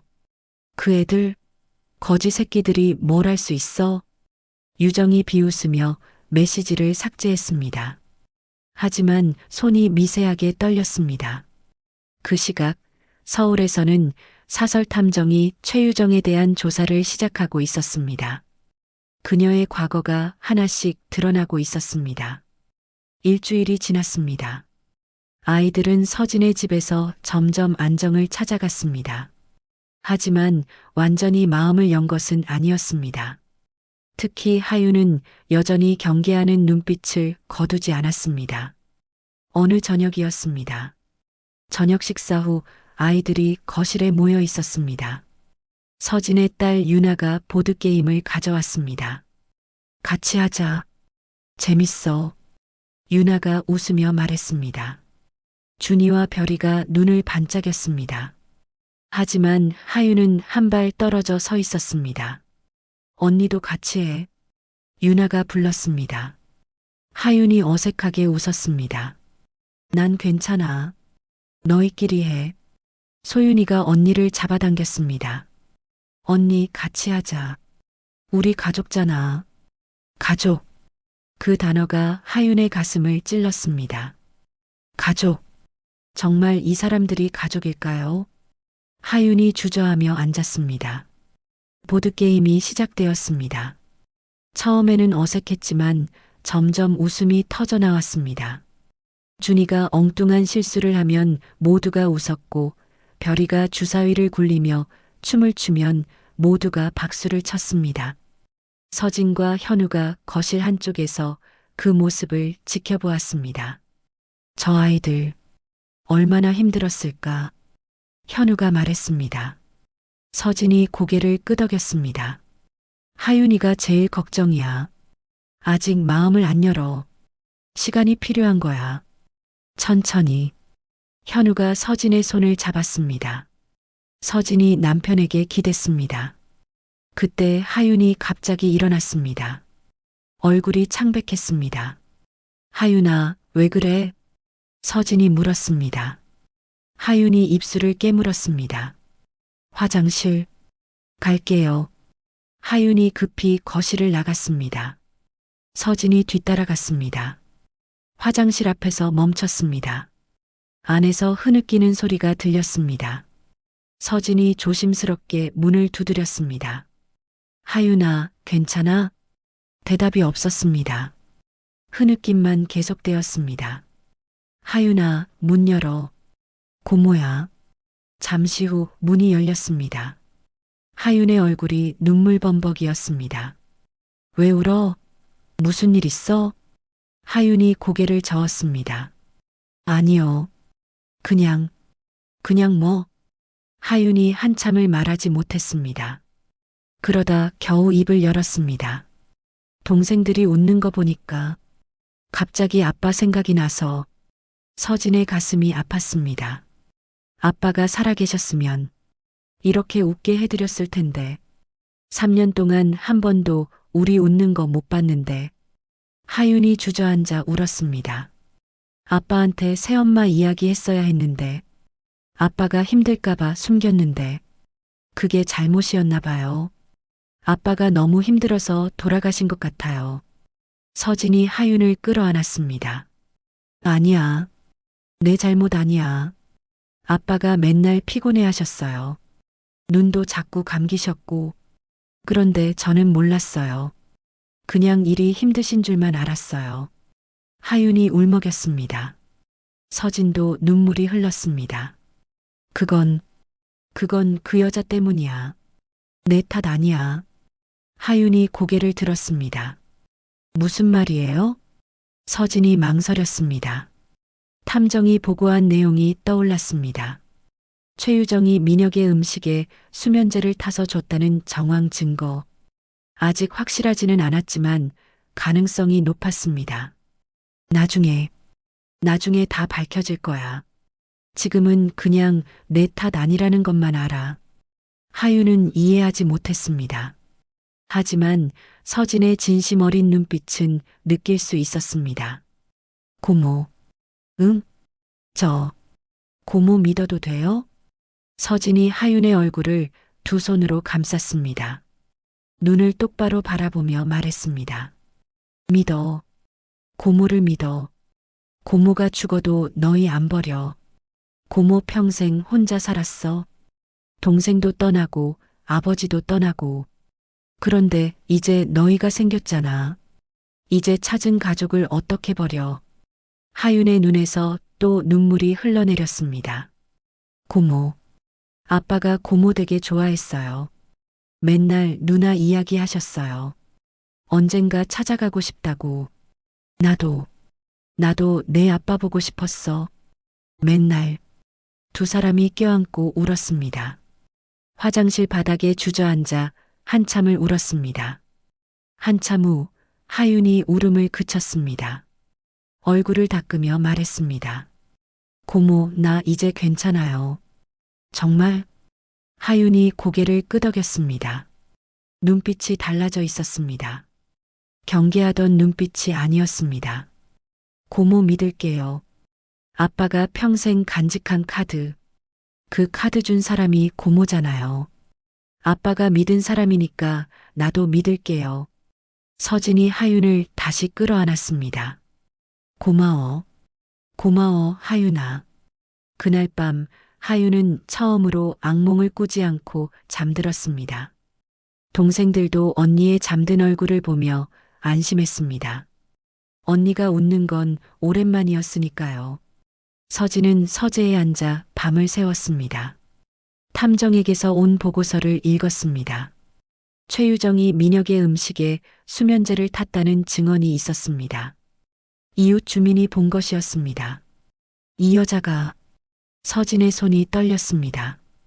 분노를 삼키며 전화기를 들었습니다. 김 변호사, 증거가 더 나왔어.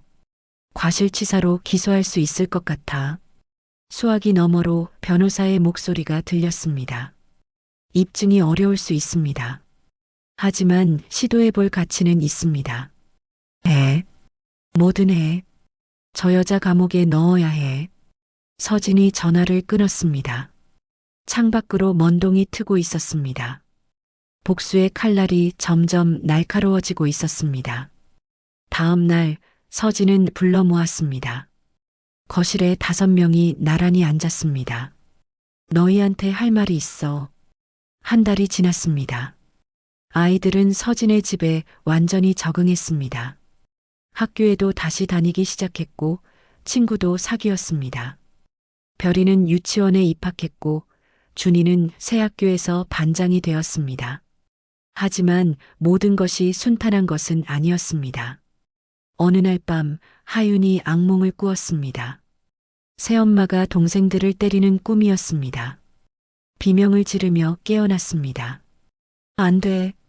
동생들 때리지 마. 옆 침대에서 자던 소윤이가 깨어났습니다. 언니 괜찮아?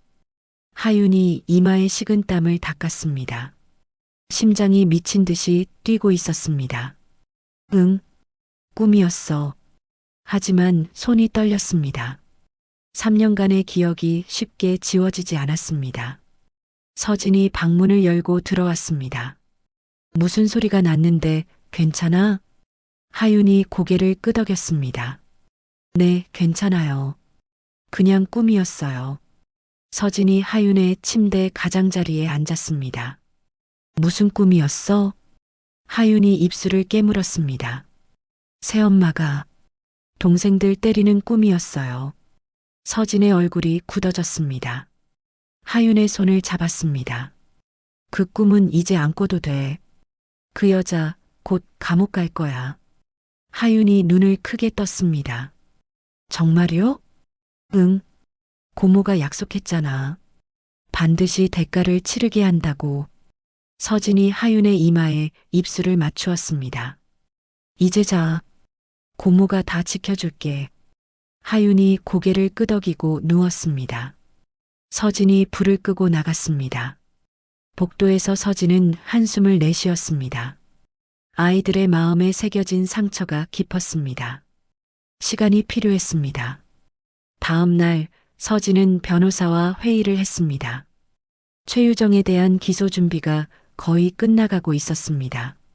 아동학대, 유기, 횡령, 사문서 위조, 보험 사기, 여기에 과실치사까지 더할 수 있습니다.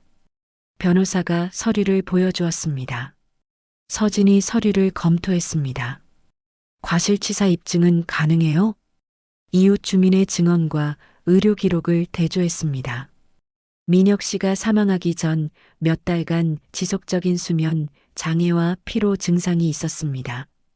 그리고 유정이 수면제를 구입한 기록도 있습니다. 서진이 이를 악물었습니다. 그 여자가 동생을 죽인 거야? 직접적인 살인은 아닙니다만 지속적인 수면제 투약이 과로와 결합해 심장마비를 유발했을 가능성이 높습니다. 이 정도면 과실치사로 기소할 수 있습니다. 서진의 눈에서 눈물이 흘러내렸습니다.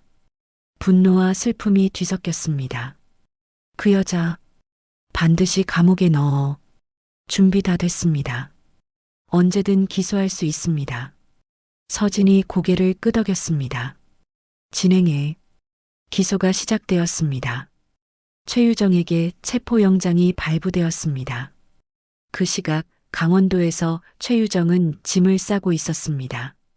서울로 떠날 준비를 하고 있었지요. 이제 이 시골하고 안녕이야. 유정이 흥얼거리며 옷을 가방에 넣었습니다. 그때 초인종이 울렸습니다. 문을 열자 경찰이 서 있었습니다. 최유정 씨 맞습니까? 유정의 얼굴이 순간 굳어졌습니다. 네, 맞는데요. 무슨 일이죠? 경찰이 영장을 보여주었습니다. 아동학대, 유기, 횡령, 사문서 위조, 보험 사기, 과실치사 혐의로 체포합니다. 유정의 얼굴이 새하얗게 질렸습니다. 무슨 소리예요? 저 아무것도 안 했어요. 경찰이 수갑을 채웠습니다. 묵비권을 행사할 수 있으며 변호사를 선임할 수 있습니다. 유정이 발버둥 쳤습니다. 나요. 나 진짜 아무것도 안 했다고. 하지만 경찰은 단호했습니다. 유정은 경찰차에 실려갔습니다. 서울에서 서진은 뉴스를 지켜보았습니다. 최유정 체포 소식이 흘러나왔습니다. 아동학대 및 보험사기 혐의로 40대 여성이 체포되었습니다. 서진이 텔레비전을 껐습니다. 아직 끝이 아니었습니다. 재판이 남아 있었습니다. 아이들에게는 아직 알리지 않았습니다. 재판이 끝나면 말해줄 생각이었습니다. 그날 밤 서진은 서재에서 동생의 사진을 꺼내 보았습니다. 미녀가 그 여자 잡았어. 이제 재판만 남았어. 사진 속 동생이 웃고 있었습니다. 젊고 밝은 미소.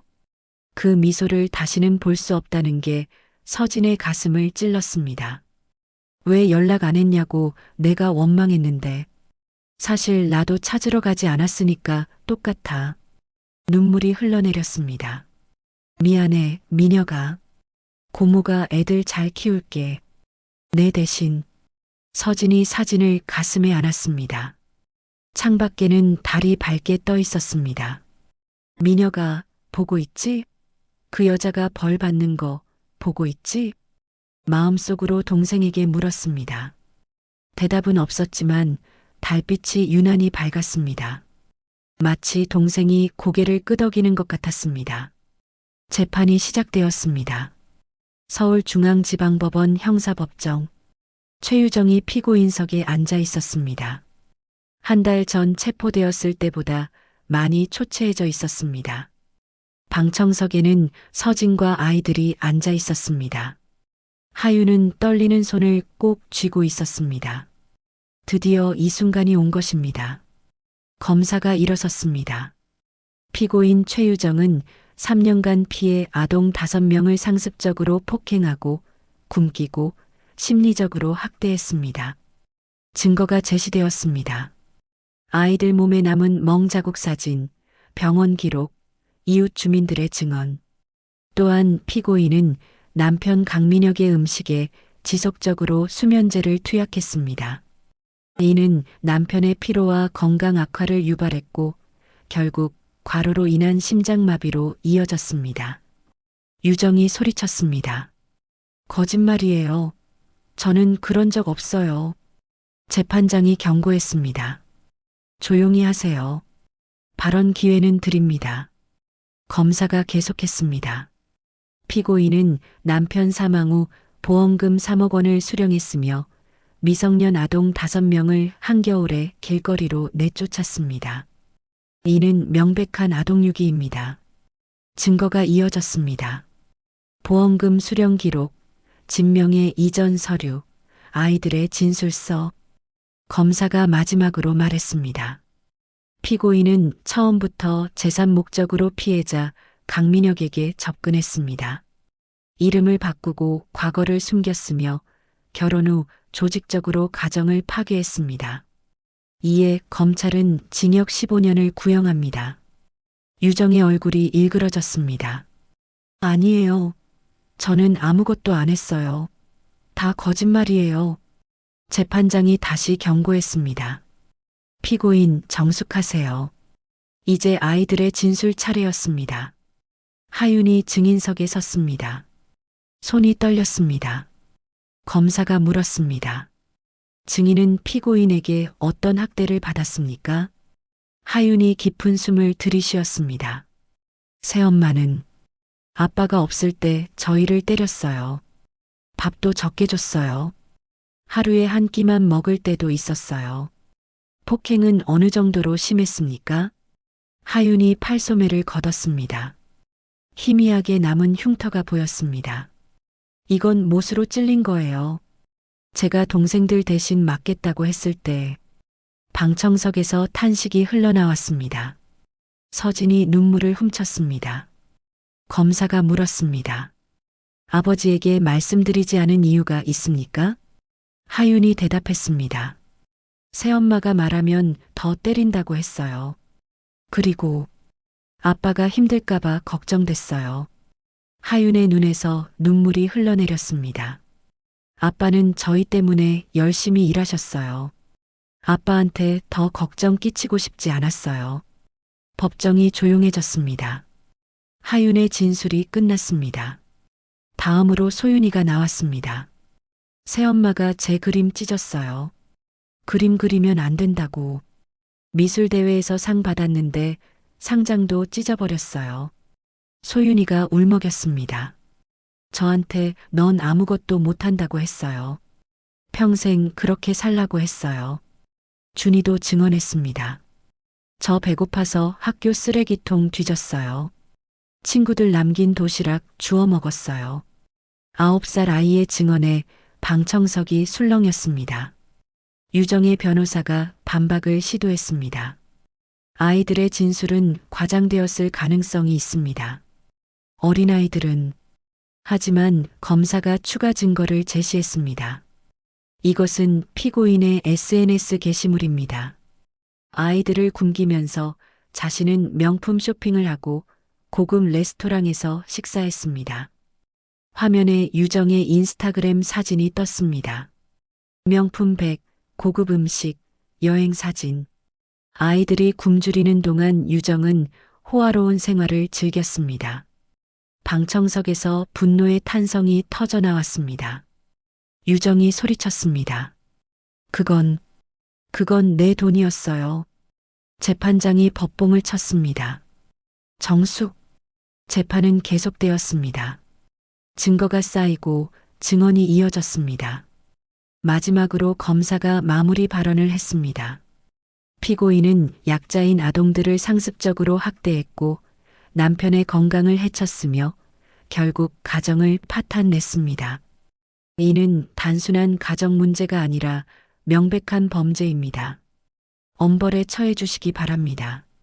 재판장이 판결 선고 날짜를 정했습니다. 일주일 후 이 시간에 판결을 선고하겠습니다. 패정합니다. 법정 밖으로 나왔습니다. 하윤이 서진에게 물었습니다. 고모, 저 사람 감옥 가요? 서진이 하윤의 어깨를 감쌌습니다. 아마 갈 거야. 검사가 열심히 했으니까. 하윤이 고개를 끄덕였습니다. 가슴속에 뭔가가 풀리는 느낌이었습니다. 일주일 후 판결이 내려졌습니다. 피고인 최유정을 징역 10년에 처합니다. 또한 횡령한 보험금 3억 원을 환수하고 피해자들에게 위자료 5억 원을 지급할 것을 명합니다. 유정이 비명을 질렀습니다. 안 돼. 이건 부당해요. 하지만 아무도 귀 기울이지 않았습니다. 유정은 법정 밖으로 끌려갔습니다. 서진이 아이들을 안았습니다. 끝났어. 다 끝났어. 아이들이 울었습니다. 안도의 눈물이었습니다. 하윤이 하늘을 올려다보았습니다. 구름 사이로 햇살이 쏟아지고 있었습니다. 아빠 봤어요? 그 사람 벌 받았어요. 마음속으로 아버지에게 말했습니다. 바람이 부드럽게 불어왔습니다. 마치 아버지가 대답하는 것 같았습니다. 1년이 지났습니다. 계절이 4번 바뀌는 동안 많은 것이 변했습니다. 아이들은 서진의 집에서 완전히 가족이 되었습니다. 서진은 아이들을 법적으로 입양했고 하윤, 도윤, 소윤, 준, 별은 이제 강씨 가문의 일원이 되었습니다. 하윤은 20살이 되었습니다. 대학 입시를 준비하고 있었습니다. 법대 가고 싶어요. 하윤이 서진에게 말했습니다. 법대? 왜? 저 같은 아이들을 도와주고 싶어요. 아동인권 변호사가 되고 싶어요. 서진의 눈에 눈물이 글썽거렸습니다. 정말? 네. 새엄마한테 당할 때 아무도 도와주는 어른이 없었어요. 저는 그런 아이들한테 도움이 되고 싶어요. 서진이 하윤을 끌어안았습니다. 고모가 다 지원해 줄게. 뭐든 해. 도윤은 18살이 되었습니다. 고등학교 3학년.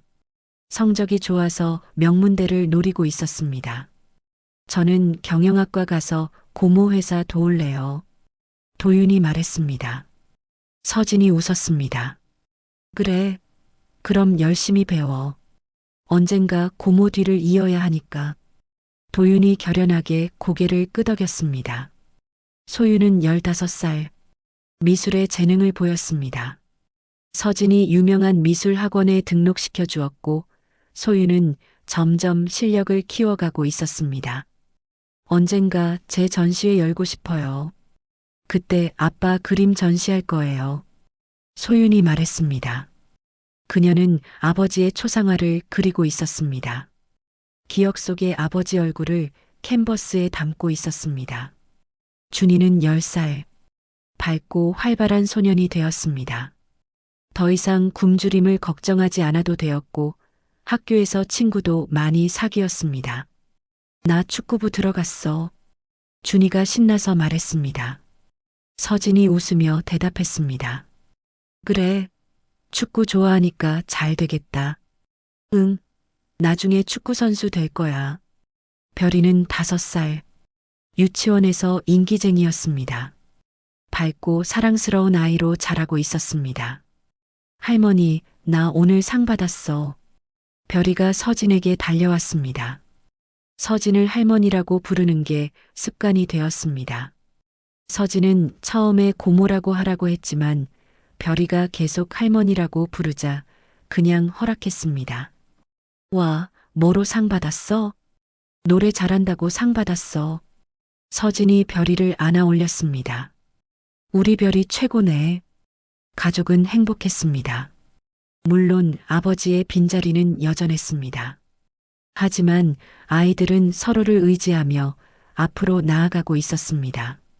3년 후 최유정의 가석방 심사가 열렸습니다.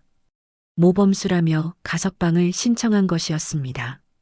하지만 서진은 가만히 있지 않았습니다. 가석방 심사위원회의 피해자 의견서를 제출했습니다. 아이들의 진술, 당시 상황, 그리고 아이들이 겪은 트라우마. 결과는 가석방 기각이었습니다. 유정은 만기까지 복역해야 했습니다. 5년 후 유정이 출소했습니다. 만기 10년을 채우고 나온 것입니다. 하지만 그녀를 맞이하는 세상은 차가웠습니다. 정과자라는 딱지가 붙었고 어디에도 취직할 수 없었습니다. 횡령한 보험금은 이미 환수되었고 위자료 5억 원은 평생 갚아야 할 빚이 되었습니다. 유정은 서울 외곽의 쪽방촌에 방을 얻었습니다. 좁고 축축한 방, 창문도 제대로 없는 방이었습니다. 어느 날 유정이 작은 텔레비전을 켰습니다. 뉴스가 나오고 있었습니다. 오늘 서울대학교 법학전문대학원 졸업식이 있었습니다. 수석 졸업자인 강하윤 씨가 아동인권 변호사로서의 포부를 밝혔습니다. 화면에 하윤의 얼굴이 나왔습니다. 자신감 넘치는 표정, 당당한 자세. 저는 학대받는 아이들의 목소리가 되고 싶습니다. 세상에는 아직도 도움이 필요한 아이들이 많습니다. 저는 그 아이들을 위해 싸우겠습니다. 유정의 얼굴이 일그러졌습니다. 그 거지 같던 애가 변호사가 됐다고? 하윤의 인터뷰가 계속되었습니다. 어린 시절 힘든 일을 겪었지만 저를 구해준 가족 덕분에 여기까지 올 수 있었습니다. 특히 돌아가신 아버지께 감사드립니다. 아버지가 남겨주신 사랑이 저를 이끌어 주었습니다. 유정이 텔레비전을 껐습니다. 손이 떨렸습니다. 저 애들이 저렇게 잘 되다니. 창밖을 보았습니다. 좁은 골목에 쓰레기가 나뒹굴고 있었습니다. 자신의 신세와 너무도 대비되는 아이들의 모습, 유정은 후회했습니다. 하지만 이미 늦었습니다. 그녀에게 남은 것은 아무것도 없었습니다. 한편 하윤은 변호사 사무실을 열었습니다. 아동인권 전문 사무실, 학대받는 아이들을 무료로 상담하고 도왔습니다. 힘들어도 포기하지 마. 반드시 빛은 와. 하윤이 상담받으러 온 아이에게 말했습니다. 그 아이의 눈에서 눈물이 흘렀습니다. 언니처럼 될 수 있을까요? 응, 너도 될 수 있어. 언니가 도와줄게. 하윤이 아이를 안아주었습니다. 자신이 받은 사랑을 다른 아이들에게 전해주고 있었습니다. 사무실 벽에는 액자가 걸려 있었습니다. 아버지의 사진이었습니다. 웃고 있는 아버지 옆에 글귀가 적혀 있었습니다. 가족은 결국 가족이야. 진심은 통하는 법이야. 아버지가 돌아가시기 전날 밤 해주신 말씀이었습니다. 하윤은 그 말을 평생 가슴에 새기고 살았습니다. 아빠, 나 잘하고 있죠? 하윤이 사진을 바라보며 속삭였습니다.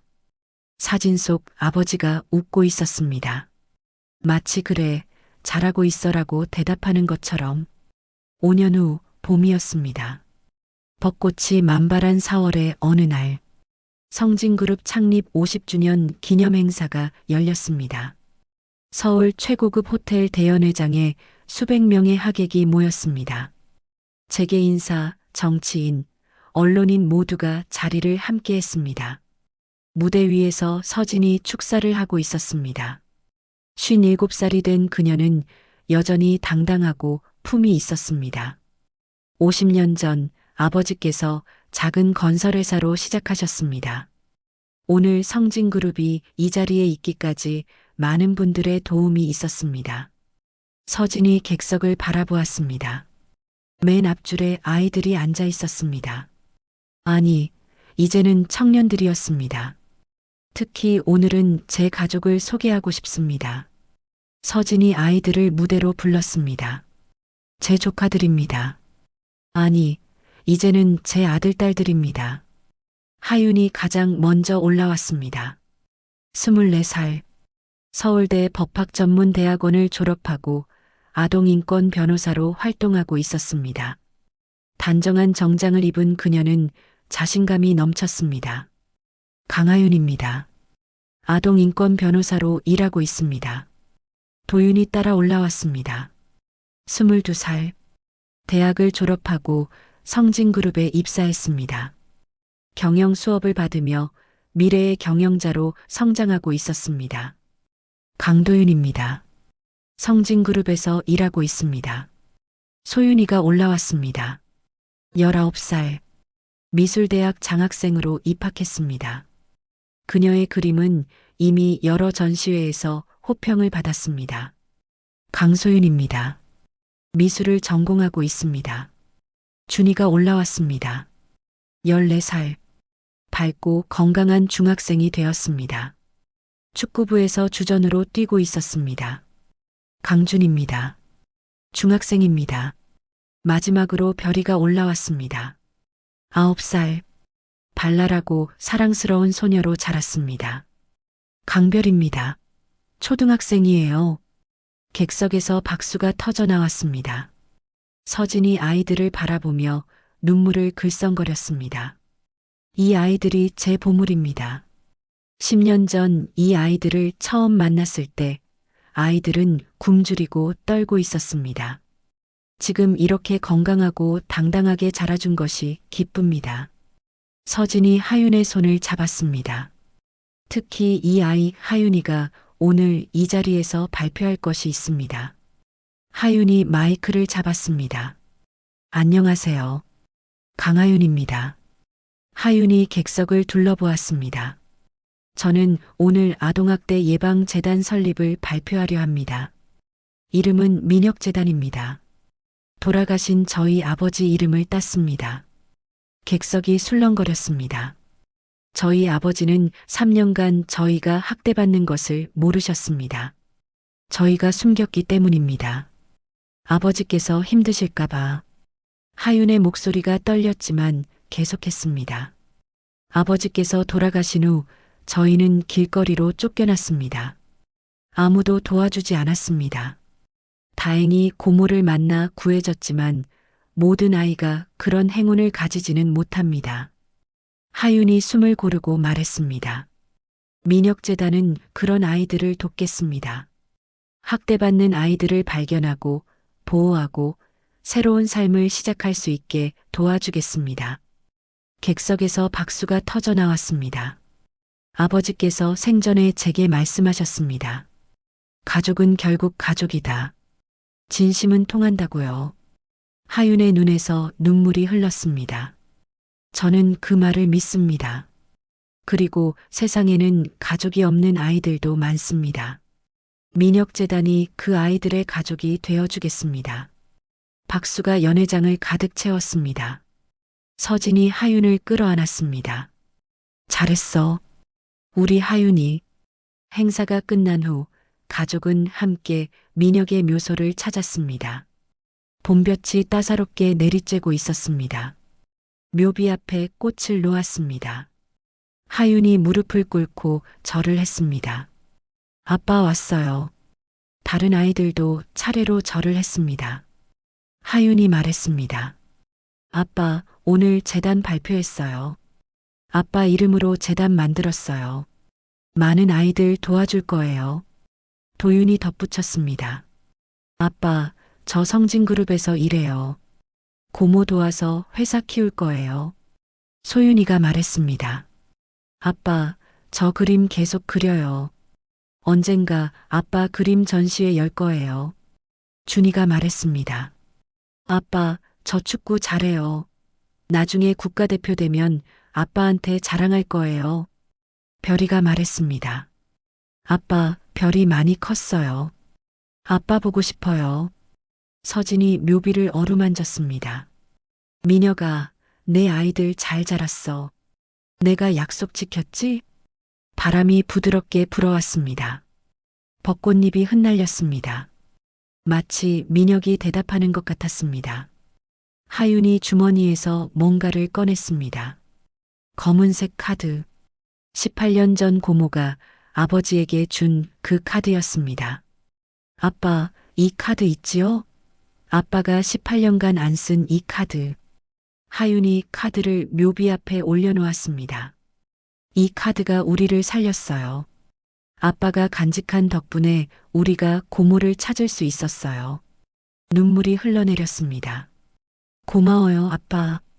사랑해요. 가족이 서로를 끌어안았습니다.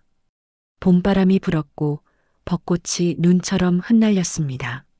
묘비에 새겨진 글귀가 햇살에 빛났습니다. 강민혁, 사랑하는 아버지. 가족은 결국 가족이다. 하늘에서 구름 사이로 햇살이 쏟아졌습니다. 마치 민혁이 웃고 있는 것 같았습니다. 가족은 손을 잡고 묘소를 떠났습니다. 앞으로 나아갈 시간이었습니다. 민혁이 남긴 사랑을 가슴에 안고 더 많은 사람들에게 그 사랑을 전해줄 시간이었습니다. 봄볕이 따사로웠습니다. 가족의 뒷모습이 벚꽃길을 따라 멀어져 갔습니다. 그들의 웃음소리가 바람에 실려 퍼졌습니다. 오늘 이야기가 선생님의 가슴에 오래 남는다면 저희도 더 좋은 이야기로 보답하겠습니다. 구독과 좋아요는 저희에게 큰 힘이 됩니다. 오늘의 주인공에게 건네고 싶은 말씀이 있으시다면 댓글로 남겨주세요. 선생님의 진심 어린 한마디가 세상 어딘가에서 누군가의 눈물을 닦아줄 수 있습니다.